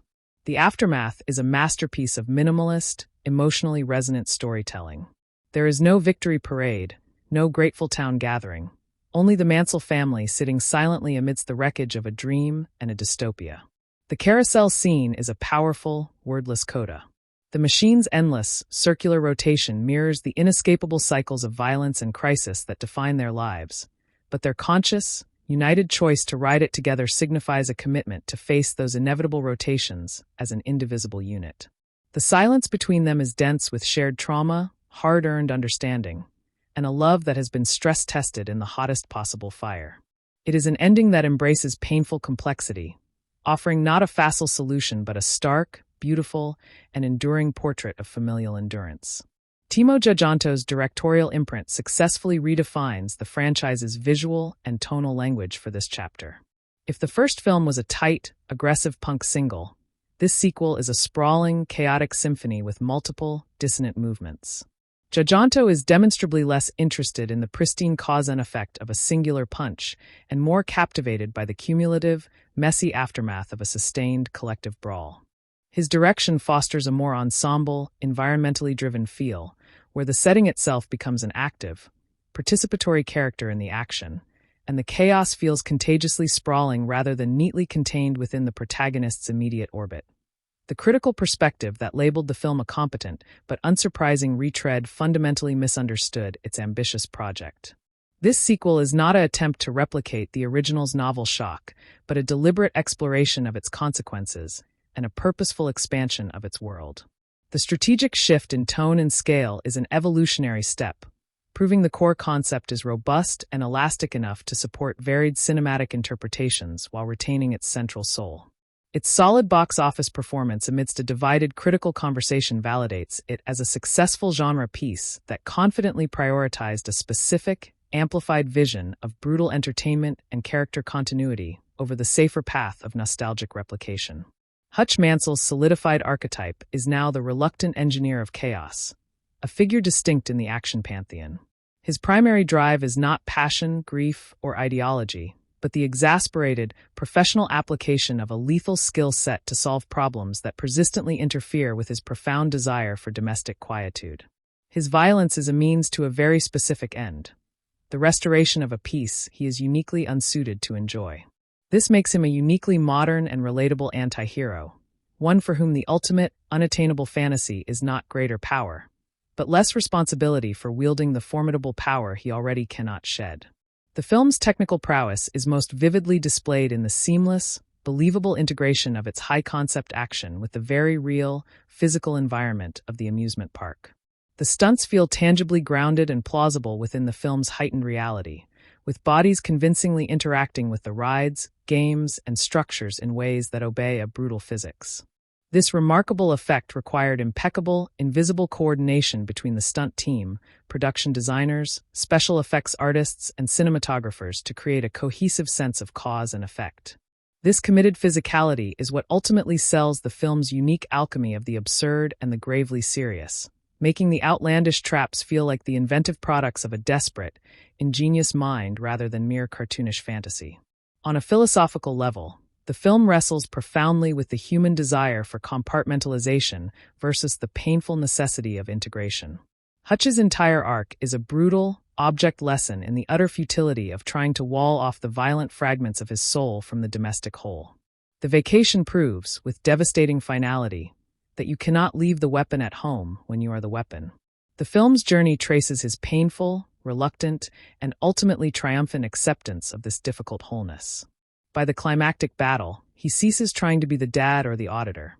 He becomes the dad precisely because he is the auditor, utilizing every facet of his complex being to protect his family. The final, silent image on the carousel is not of a family magically restored to a lost normalcy, but of a family fully and tragically integrated, scarred, resilient, and irrevocably bonded by the full, dark truth of who they are and what they have proven they can survive together. The film opens not with action but with accounting, the silent, grim math of a life spent paying for past sins with present violence. Hutch Mansell moves through a series of anonymous, clinical hits, each one a transaction that deposits a little more numbness into his soul while drawing down a debt that never seems to diminish. His home has become a museum of a life he is no longer living, a space where he is a ghost haunting his own family, present but perpetually on loan from a darker world. Becca watches him with the eyes of a strategist assessing a crumbling asset, her love now intertwined with a desperate, pragmatic need to manage his decline. The vacation to Plummerville is thus a corporate retreat for a family business on the verge of bankruptcy, a last-ditch team-building exercise in a controlled, nostalgic environment. It is a fragile attempt to reboot a system corrupted by the very protocols that once saved it. Plummerville unfolds like a meticulously stage-managed dream of the past, its colors too bright, its cheer too uniform, a simulation of simplicity that feels deeply suspect to a man trained to detect artifice. The town does not feel lived in so much as performed, a permanent set for a play about American innocence that everyone but Hutch is still earnestly acting in. His attempt to participate in this theater is heartbreaking in its clumsiness. He is an understudy who never learned his lines, moving through the motions of relaxation with the stiffness of a soldier on leave in a foreign country. The unrelenting, clear Midwestern light becomes a narrative device, a disinfectant that sterilizes the scene of shadows and secrets, leaving Hutch's hypervigilance exposed and twitching like a raw nerve. He is a chess piece from a much more brutal game, suddenly placed on a checkerboard, and his confusion is palpable. The arcade incident is a precise and tragic collision of two incompatible operating systems.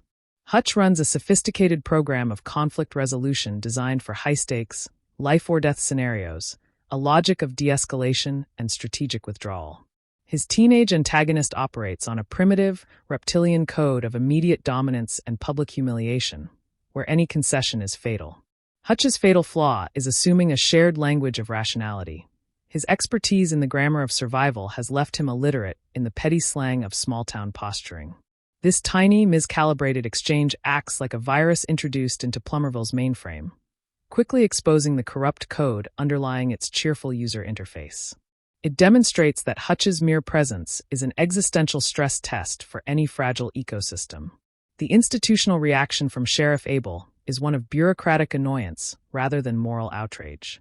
Abel is not a villain in the traditional sense, but a corrupt civil servant, a middle manager of malice whose primary concern is maintaining the town's profitable, quiet status quo.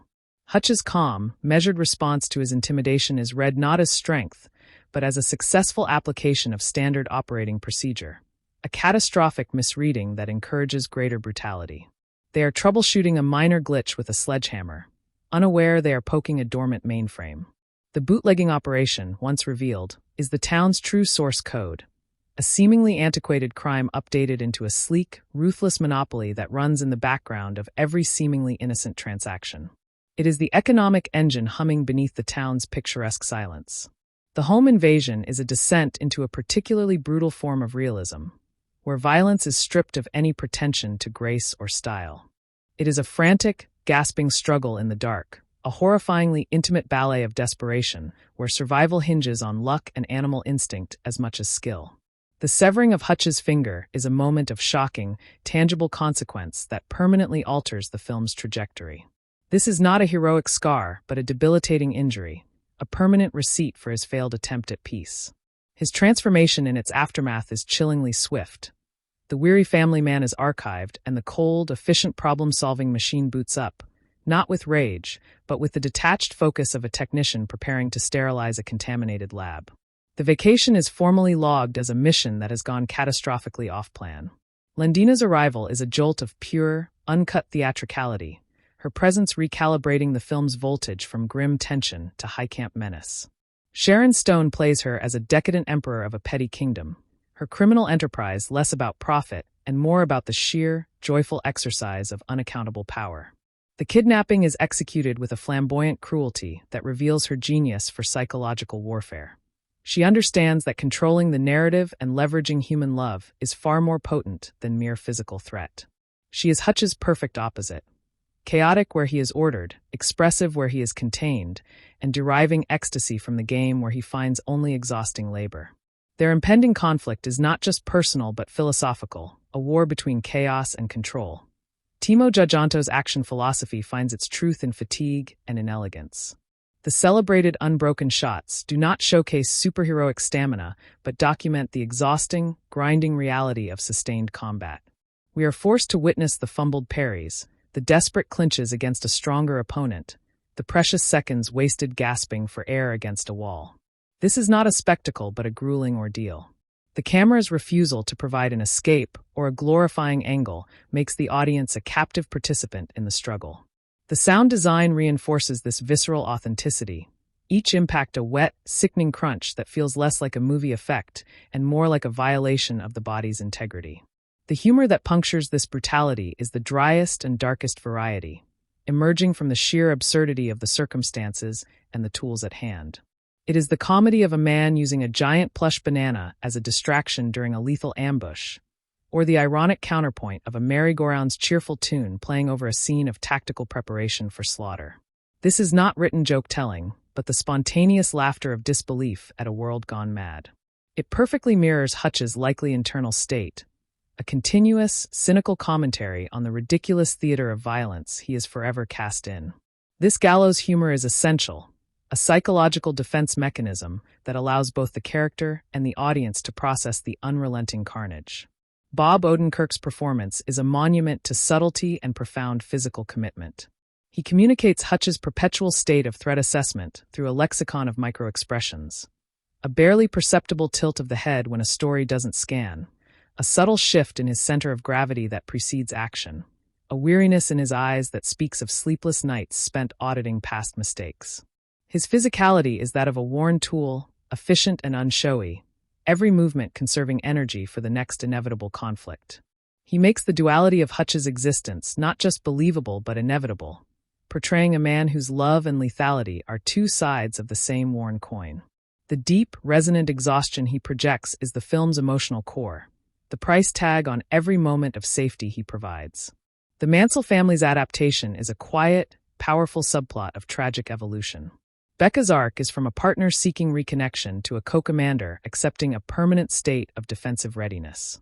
Her role in the climax is not support but active partnership, a sign that their marriage has been reforged in a fiercer, more pragmatic shape. Blake's lost childhood is the film's most poignant casualty. His integration into the family's defensive protocols is treated not as a triumph, but as a necessary, devastating failure of his father's primary mission to provide a normal life. Christopher Lloyd's David is the idea of this family unit, his cheerful and unconflicted violence a darkly comic reflection of what Hutch could become if he ever stopped caring about the cost. The town of Plumerville serves as a chilling case study in societal complicity through inaction. Its citizens are not actively evil, but have made a collective, unconscious bargain, trading moral engagement for economic stability and quiet streets. They are the human infrastructure of Londina's rule, their willingness to ignore the source of their prosperity, making them essential collaborators. Hutch's violent intervention is therefore a traumatic, radical act of social surgery. The destruction of the amusement park, the town's monument to deliberate, carefree ignorance, is a symbolic purge, a necessary burning away of the infected tissue to allow, however painfully, for the possibility of future health. The theme of inherited trauma is explored with unflinching, generational clarity. Hutch is shackled by the legacy of his own past violence, a debt that demands payment in the currency of his present life, while simultaneously writing a new legacy for his son with every tactical lesson and every brutalized enemy. The film poses a devastating question. What does it mean to be a good father when your most valuable lessons are about killing and survival? The answer is found not in a speech but in the final, heavy silence of the carousel. A peace that is not innocent, but earned, a bond built on the full, terrifying knowledge of what each is capable of. The legacy is not the violence, but the resilient, complicated love that persists in its long, dark shadow. The amusement park siege is the ultimate manifestation of Hutch's analytical, resource-driven mind. He does not attack the park, he repurposes it. Every ride, every game, every concession stand is audited for its potential as a force multiplier or an environmental hazard. This systematic conversion of a pleasure ground into a deadly tactical map is the perfect externalization of his psyche, a mind that can only engage with the world by breaking it down into usable and threatening components. The sequence's brilliance lies in its logical inevitability. The traps and ambushes feel less like scripted moments and more like the natural conclusions of a brilliant tactician working with the materials at hand. The creativity is born of necessity, not whimsy. Lendina's final act is a spectacle worthy of her character's grandiloquent self-image. Her defeat is less a physical overpowering and more a dramatic, self-destructing finale, a cascade of consequences she herself set in motion. The film denies her a redemptive or pitiable end, allowing her to exit as she lived, at the center of a storm of her own creation, defiant to the last. Her demise provides the necessary narrative catharsis, releasing the pent-up, manic energy she injected into the story and leaving a void filled with the ringing silence of aftermath. It is an ending that honors the villain's theatrical essence while providing the definitive, explosive closure the genre demands. The aftermath is a profound exercise in minimalist, earned emotion. There is no celebration, no speech, only the Mansell family surrounded by the physical and metaphysical wreckage of their week. The carousel scene is a masterful, wordless epilogue. The ride's endless, circular motion is a metaphor for the inescapable cycles of crisis that will likely define their lives, but their united, conscious choice to sit on it together is a powerful declaration. They will face those repeating trials as a single, indivisible unit. The quiet between them is thick with shared history, unspeakable understanding, and a love that has been tempered into something stronger and more tragic than mere affection. It is an ending that embraces painful, mature ambiguity. Timo Giajanto's directorial vision successfully pivots the franchise into a new, distinct tonal register. If the original was a sharp, contained explosion, this sequel is the spreading fire and chaotic aftermath. Giajanto is demonstrably more fascinated by the ecology of violence, how it spreads, how it exhausts, how it transforms spaces and people, than in the isolated, pristine moment of impact. His direction creates a sense of sprawling, environmental chaos, where the setting is an active participant and the action feels less like a personal showcase and more like a contagious, collective event. The critical perspective that deemed the film a lesser copy misunderstood its fundamental purpose as an evolution. This sequel is not trying to be the first film again. It is interrogating the consequences of the first film's events and exploring the franchise's potential for stylistic diversity. The deliberate shift towards a more brutal, darkly comic, and environmentally driven action comedy is a confident evolutionary step. Its commercial success amidst a divided critical response confirms its validity as a bold, audience-focused genre piece that chose expansion and stylistic personality over safe, nostalgic repetition. Hutch Mansell cements his status as the weary architect of necessary chaos, a unique figure in contemporary action cinema. His motivation is not revenge, justice, or ideology, but the grim, professional management of crises that threaten his fragile domestic peace. His violence is a tool for crisis resolution, a means to achieve the profoundly mundane goal of a quiet life with his family. This makes him paradoxically relatable. He is a man doing a dirty, demanding job he never wanted, but is terrifyingly good at, all for the sake of a weekend that never seems to arrive. The film's technical mastery is most apparent in the utterly convincing integration of its elaborate, park-based action with a sense of real physicality and consequence. The stunts feel grounded in a brutal cause-and-effect reality, with bodies and objects interacting in ways that are creatively outlandish, yet physically plausible. This seamless effect required a symphony of coordination between stunt coordinators, production designers, effects teams, and the director to create a cohesive, immersive world of pain. This commitment to tangible physicality is what ultimately sells the film's unique tone, making its most absurd moments feel like the products of a desperate, ingenious logic rather than cartoonish fantasy. Philosophically, the film is a rigorous interrogation of the myth of compartmentalization. Hutch's entire journey is a brutal demonstration that one cannot segregate the violent fragments of one's history from the whole self. The vacation proves you cannot take a holiday from your own nature. The film's arc traces his painful, grudging, and ultimately heroic acceptance of integration. By the climax, he stops trying to choose between being the dad and the auditor. He weaponizes the totality of his being to protect his family. The final image is not of a family returning to a lost innocence, but of a family forged into a new, scarred, and resilient whole. Fully aware of the darkness they carry and united in their commitment to carry it together. The narrative foundation of this sequel is a brilliant inversion, exploring the haunting aftermath of a victory that has bankrupted its hero in every sense but the financial. We meet Hutch not in the throes of suburban stagnation, but in the bleak rhythm of an indentured assassin. His skills no longer a latent power, but a commodity sold to service an unpayable debt. His home has transformed from a fortress under siege to a sterile waystation, a place where his presence feels like a visit from a ghost who must soon return to his haunt. Becca's gaze now holds the complex calculus of a partner managing a chronic condition, her love undimmed but filtered through a lens of grim acceptance and tactical planning. Their journey to Plummerville is therefore a meticulously planned intervention, an attempt to shock a failing system with a jolt of manufactured nostalgia in a controlled, contained environment.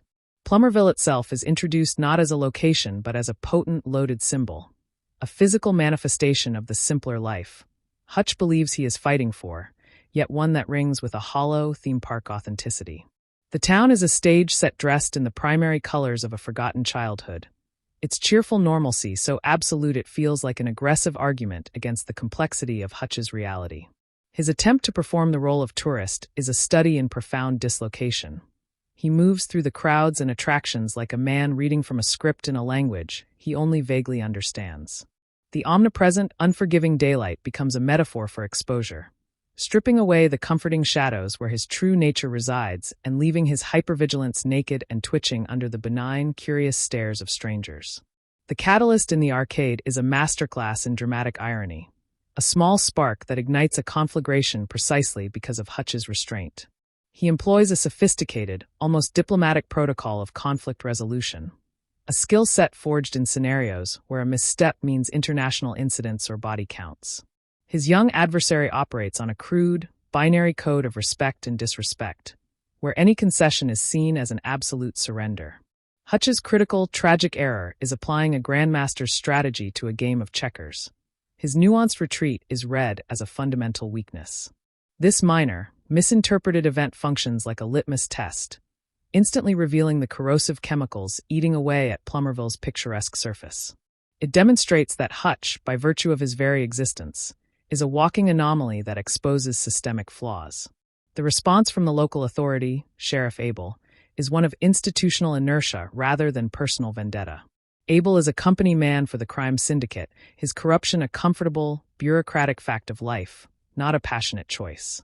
Hutch's calm, non-combative stance during their initial confrontation is processed by Abel's narrow worldview as successful intimidation, a disastrous miscalculation that authorizes a more brutal escalation. They are attempting to swat a fly with a sledgehammer, unaware their target is a dormant wasp's nest. The uncovering of the bootlegging operation is the revelation of the town's true circulatory system, a seemingly quaint, historical crime modernized into an efficient, ruthless corporation that feeds on the community's lifeblood. It is the dirty engine powering the town's pristine picket fence illusion. The home invasion sequence abandons any pretense of action movie glamour, plunging into a visceral, chaotic realism that feels more like a traumatic documentary fragment than a choreographed set piece.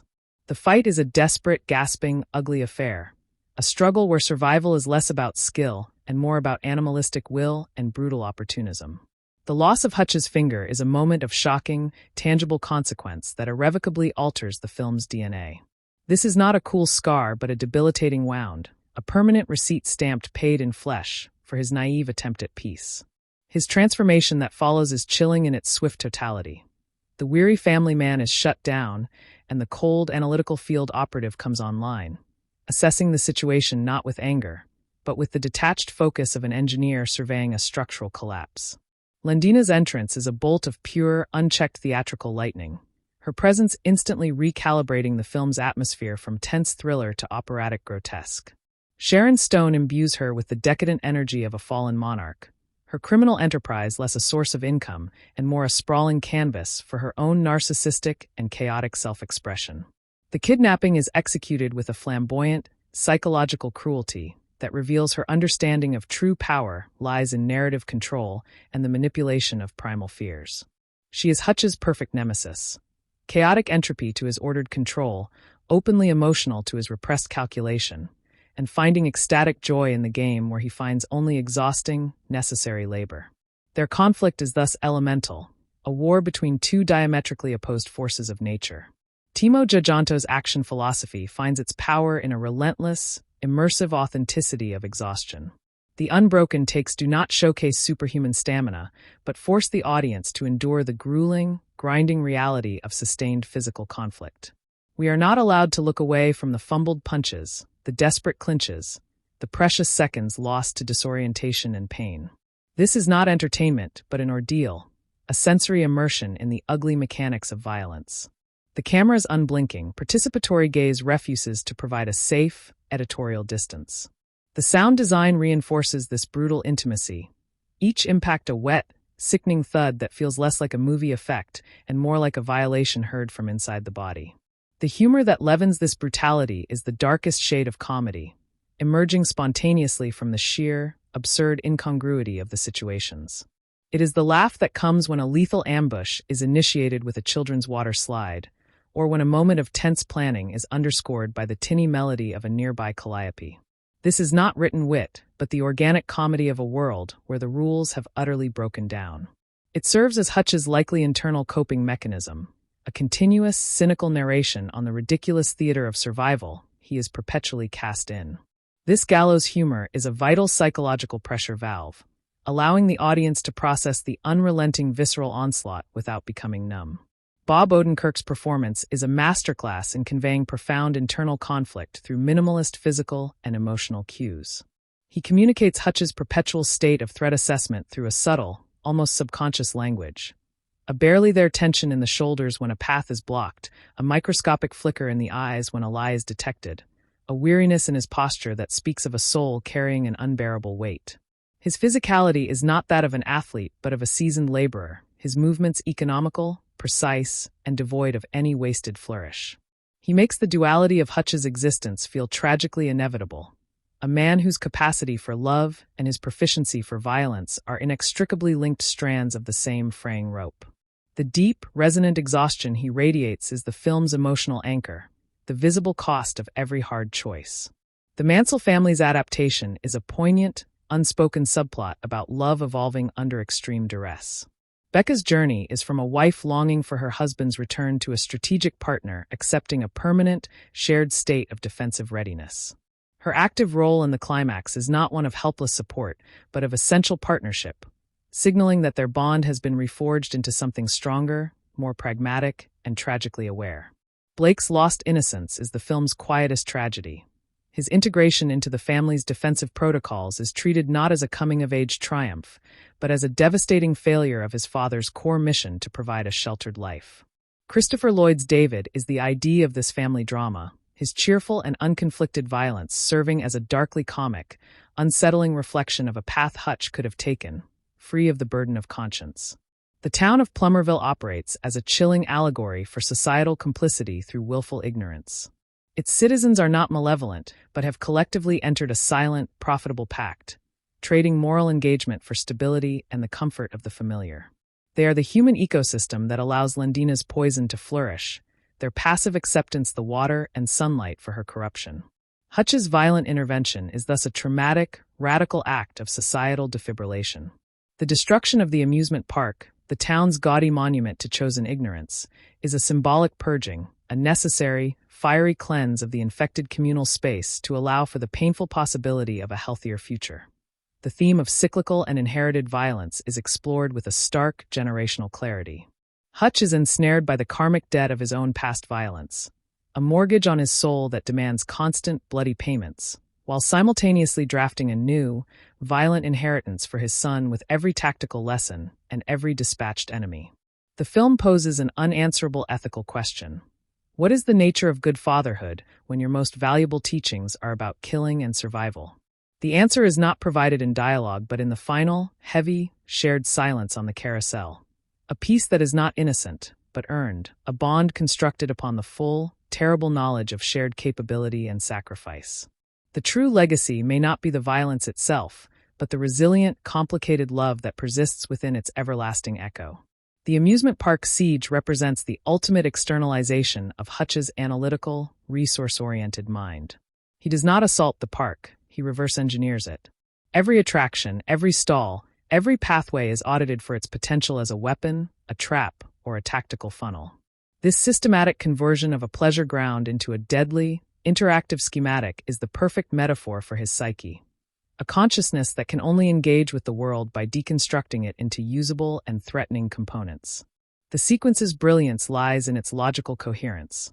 The deadly inventions feel less like scripted moments and more like the inevitable, ingenious solutions of a master tactician working with an unfamiliar but abundant toolkit.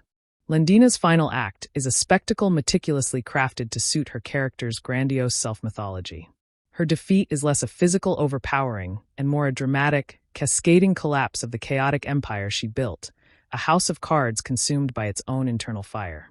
The film denies her any moment of redemption or pathetic vulnerability, allowing her to exit as she lived, as the furious, brilliant center of her own storm. Her demise provides the necessary narrative catharsis, releasing the manic, toxic energy she injected into the story and leaving a void filled with the ringing, exhausted silence of aftermath. It is an ending that honors the villain's theatrical essence while delivering the definitive, explosive closure the story demands. The aftermath is a profound exercise in minimalist, earned emotional resonance. There is no celebration, no speechifying, only the Mansell family surrounded by the physical and emotional wreckage of their planned escape. The carousel scene is a masterful, wordless epilogue. The ride's endless, circular motion is a potent metaphor for the inescapable cycles of crisis that will now define their lives, but their united, conscious choice to sit together upon it is a powerful, silent declaration. They will face those repeating trials as a single, indivisible unit. The quiet between them is thick with shared history, unspoken understanding, and a love that has been tempered in the hottest possible fire into something stronger, more tragic, and more enduring than mere affection. It is an ending that embraces painful, mature ambiguity. Timo Tjahjanto's directorial vision successfully pivots the franchise into a new, coherent, and distinct tonal register. If the original was a precise, controlled detonation, this sequel is the sprawling firestorm and complex aftermath. Tjahjanto is demonstrably more fascinated by the ecology of violence, how it spreads, consumes, exhausts, and transforms everything it touches, than in the isolated, cinematic moment of impact. His direction fosters a sense of sprawling, environmental chaos, where the setting is an active, participatory character, and the action feels less like a personal showcase and more like a contagious, systemic event. The critical perspective that deemed the film a lesser copy fundamentally misunderstood its purpose as a deliberate and confident evolution. This sequel is not attempting to replicate the first film's surprise. It is rigorously interrogating the consequences of the first film's events and exploring the franchise's potential for stylistic and thematic expansion. The deliberate shift towards a more brutal, darkly comic, and environmentally driven action comedy is a bold evolutionary step. Its commercial success amidst a divided critical response confirms its validity as an audience-focused genre piece that chose creative expansion and a strong directorial personality over safe, nostalgic repetition. Hutch Mansell now stands solidified as the weary architect of necessary chaos, a unique and enduring figure in the action canon. His motivation is stripped of grandiosity. It is not revenge, justice, or ideology, but the grim, professional management of crises that threaten his fragile, hard-won domestic peace. His violence is a tool for existential crisis resolution, a means to achieve the profoundly simple, yet eternally elusive, goal of a quiet life with his family. This makes him paradoxically and deeply relatable. He is a specialist doing a horrific job he never wanted, but is terrifyingly qualified for, all for the sake of a peaceful Sunday that remains perpetually out of reach. The film's technical mastery is most vividly demonstrated in the utterly convincing, seamless integration of its elaborate, park-based action with a palpable sense of physical consequence. The stunts feel grounded in a brutal cause-and-effect reality, with bodies and objects interacting in ways that are creatively spectacular yet physically plausible within the film's heightened reality. This seamless illusion required a symphony of invisible coordination between stunt coordinators, production designers, practical effects teams, and the director to create a cohesive, immersive world of creative carnage. This unwavering commitment to tangible, brutal physicality is what ultimately sells the film's unique and challenging tone, making its most absurdly inventive moments feel like the logical products of a desperate, ingenious mind rather than cartoonish fantasy. Philosophically, the film serves as a rigorous and ultimately tragic interrogation of the modern desire for compartmentalization. Hutch's entire arc is a brutal, object lesson in the utter impossibility of walling off the violent fragments of one's history from the integrated self. The Vacation proves, with final, devastating clarity, that you cannot take a holiday from your own nature. The film's journey traces his painful, grudging, and ultimately heroic acceptance of this difficult integration. By the climactic battle, he ceases trying to choose between being the dad and the auditor. He synthesizes the totality of his being into a single, focused purpose: protection. The final, silent image is not of a family returning to a lost, naive innocence, but of a family forged in a terrible fire into a new, scarred, and resilient whole. Fully cognizant of the darkness they carry within and between them, and united in their solemn commitment to carry that weight together, come what may. The sequel's narrative engine is a poignant study in toxic victory, where Hutch Mansell's triumphant defense of his family has ensnared him in a perpetual state of financial and spiritual penance. Each contract he fulfills is not a step towards freedom, but a deeper trench dug in the quicksand of his past, a grim transaction that trades a piece of his remaining soul for a fractional reduction of an infinite debt. His home life has settled into a fragile, silent armistice, a ceasefire where the unspoken terms are a mutual agreement not to examine the source of their diminishing peace too closely. Becca's role has evolved into that of a grounded air traffic controller, managing the arrivals and departures of a husband whose destinations are classified and whose returns are increasingly haunted. Their pilgrimage to Plummerville is thus a collective act of faith healing, a journey to a secular shrine of childhood memory in the desperate hope that the location itself might perform an exorcism on the demons of his present. Plummerville presents itself as a hyperreal diorama of an America that may only exist in collective nostalgia, its aesthetics so meticulously curated for cheerful consumption that they trigger Hutch's deep-seated suspicion of all facile narratives. The town is a beautifully maintained artifact, a living museum exhibit on innocence, that feels eerily static and performative. Hutch's attempt to immerse himself in this exhibit is profoundly moving in its failure. He is an artifact from a different, darker wing of history trying to blend in, his movements careful and studied like a forger attempting to replicate a cheerful signature. The pervasive, glaring sunlight of the rural Midwest acts as a narrative disinfectant, bleaching the scene of moral ambiguity and leaving Hutch's complex, shadowed psyche dangerously exposed and vulnerable. He is a creature of nuance and subterfuge stranded in a world of bold, simple colors and unambiguous declarations. The arcade confrontation functions as a brilliant microcosm of the film's central conflict, a clash not of strength, but of profoundly mismatched cultural and operational lexicons. Hutch deploys a sophisticated, almost diplomatic protocol of calibrated response, a language of escalation management, forged in environments where a misstep means geopolitical fallout. His young antagonist communicates in a crude, binary code of dominance and submission, where any tactical retreat is interpreted as a collapse of the entire defensive line. Hutch's critical, tragic miscalculation is applying the rules of grand strategy to a schoolyard skirmish. His nuanced de-escalation is catastrophically misread as abject surrender. This minor, misinterpreted exchange acts like a tracer round, illuminating in its brief, fiery path the entire corrupted infrastructure hidden behind Plummerville's cheerful facade. It proves Hutch's mere existence is a walking audit, a living algorithm that instantly detects and highlights systemic failure. The institutional response from Sheriff Abel is one of bureaucratic irritation, the annoyance of a lazy functionary whose corrupt routine has been inconveniently disrupted. Abel is not a passionate villain, but a comfortable cog in a well-oiled machine of exploitation, his evil born of apathy and self-interest rather than malice. Hutch's calm, unnerving stoicism in the face of Abel's blustering intimidation is processed through the sheriff's limited cognitive framework as successful bullying, a fatal misdiagnosis that greenlights a violent, disproportionate escalation. They are attempting to extinguish a candle with a fire hose, unaware they are aiming at a powder keg. The revelation of the bootlegging syndicate is the discovery of the town's true economic and social operating system, a seemingly rustic, artisanal crime industrialized into a ruthless, vertically integrated monopoly. It is the dirty, humming reactor core providing the deceptive glow of small-town prosperity. The nocturnal assault on the rental property is a deliberate descent into a brutal, anti-cinematic verisimilitude, where violence is stripped of rhythm and grace and revealed as clumsy, desperate, and profoundly inefficient. The struggle is a gasping, grunting, ugly scramble in the dark, a horrifyingly intimate melee where survival hinges less on superior technique and more on primal instinct and a higher tolerance for pain.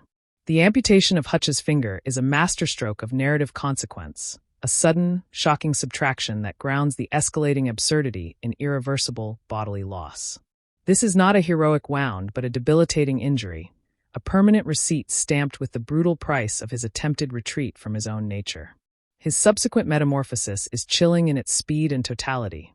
The weary civilian is archived, and the cold, preternaturally focused instrument of retaliation is deployed, not with emotional fury, but with the detached, analytical precision of a surgeon excising a tumor.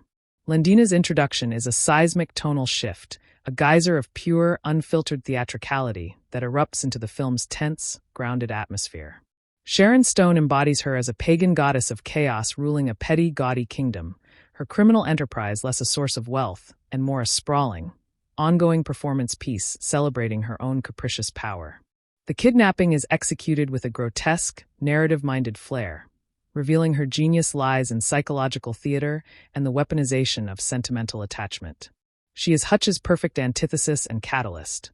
Chaotic entropy to his obsessive order, flamboyantly emotional to his repressed calculation, and deriving rapturous joy from the game where he finds only grim, necessary labor. Their conflict is therefore inevitable and existential, a fundamental war between two incompatible cosmological principles. Timo Giajanto's action philosophy derives its unique power from a committed, immersive focus on the exhausting and inelegant reality of sustained combat. The unbroken takes do not showcase prowess, but force a shared endurance of the grueling, grinding slog of physical conflict. We are compelled to witness the fumbled grabs, the desperate scrambles for lost leverage, the precious seconds lost to stunned disorientation and searing pain. This is not spectacle but shared trauma, a visceral immersion in the ugly, unedited mechanics of trying to inflict and avoid bodily harm. The camera's unblinking, participatory gaze refuses the audience the safe, editorial distance of conventional editing. The sound design grounds this brutality in chilling authenticity, each impact a wet, sickening crunch that feels less like a movie effect and more like a violation transmitted through the bones.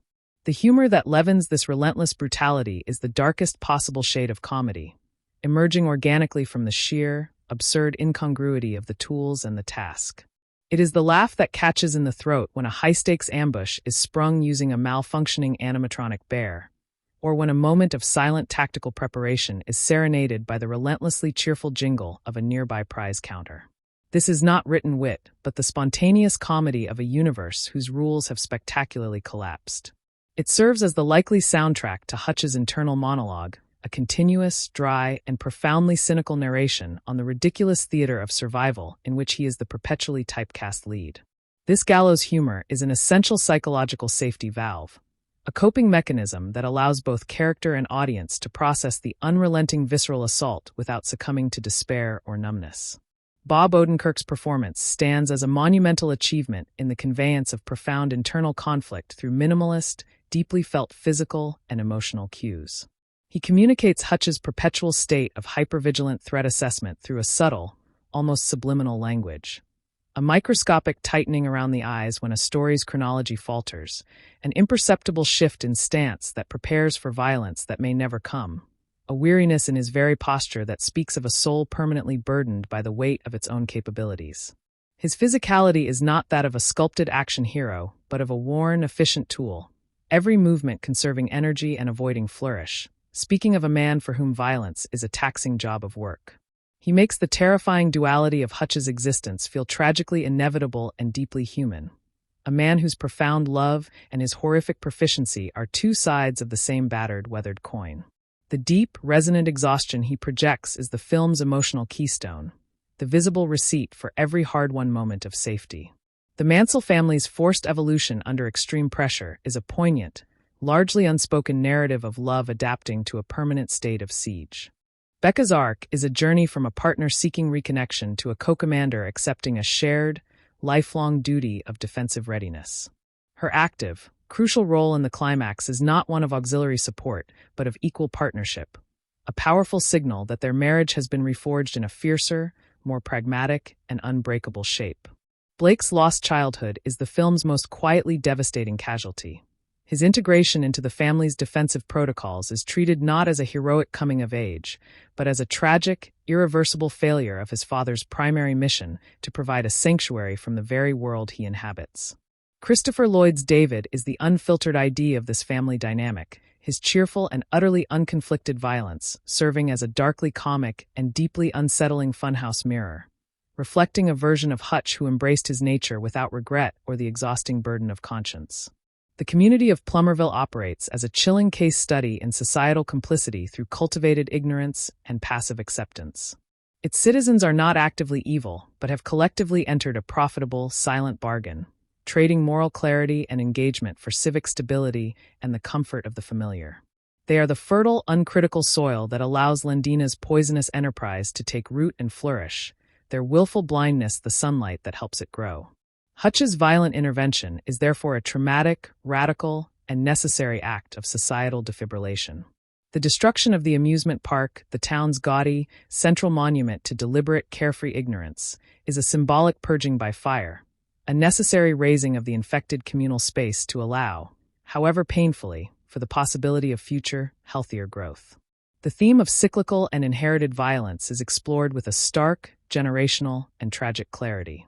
Hutch is ensnared in a karmic trap of his own making, shackled by the legacy of his past violence, a debt that demands endless, bloody installments, while simultaneously drafting a new, violent inheritance for his son with every tactical lesson imparted and every enemy brutally neutralized.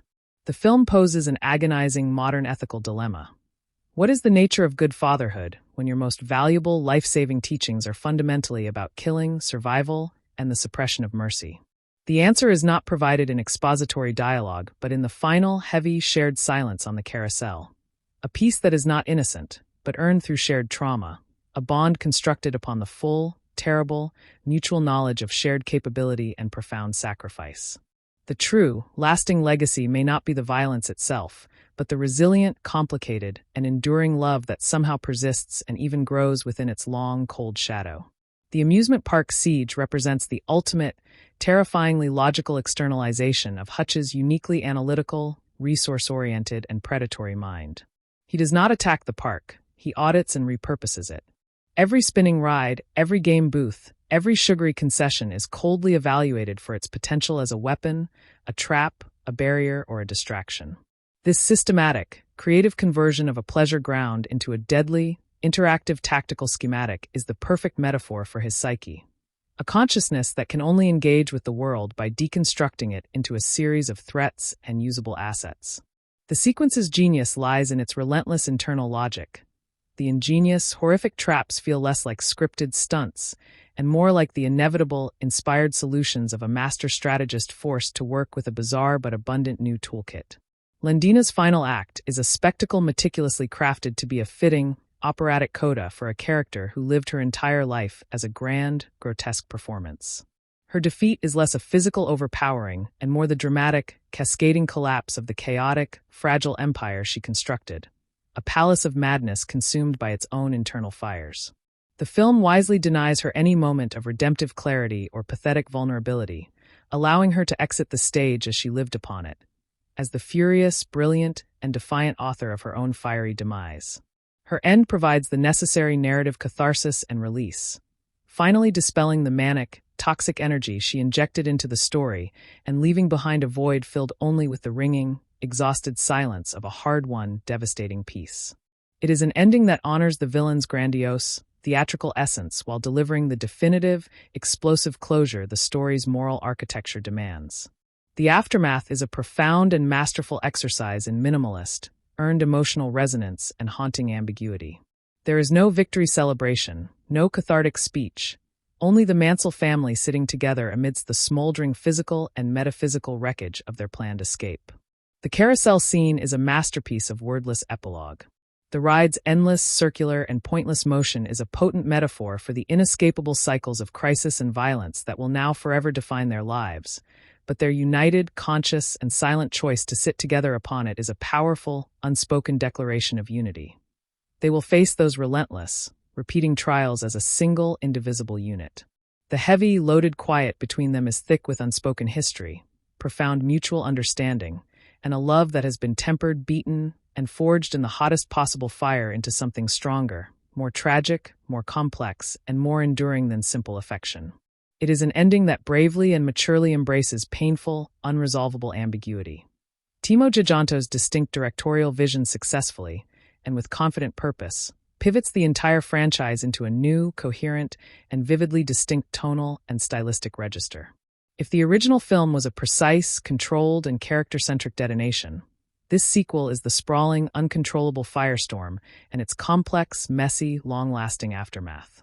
Tjahjanto is demonstrably more fascinated by the sprawling ecology of violence, how it spreads like a contagion, how it consumes and exhausts its participants, how it irrevocably transforms spaces and psyches, than in the isolated, cinematic, and often glamorized moment of impact.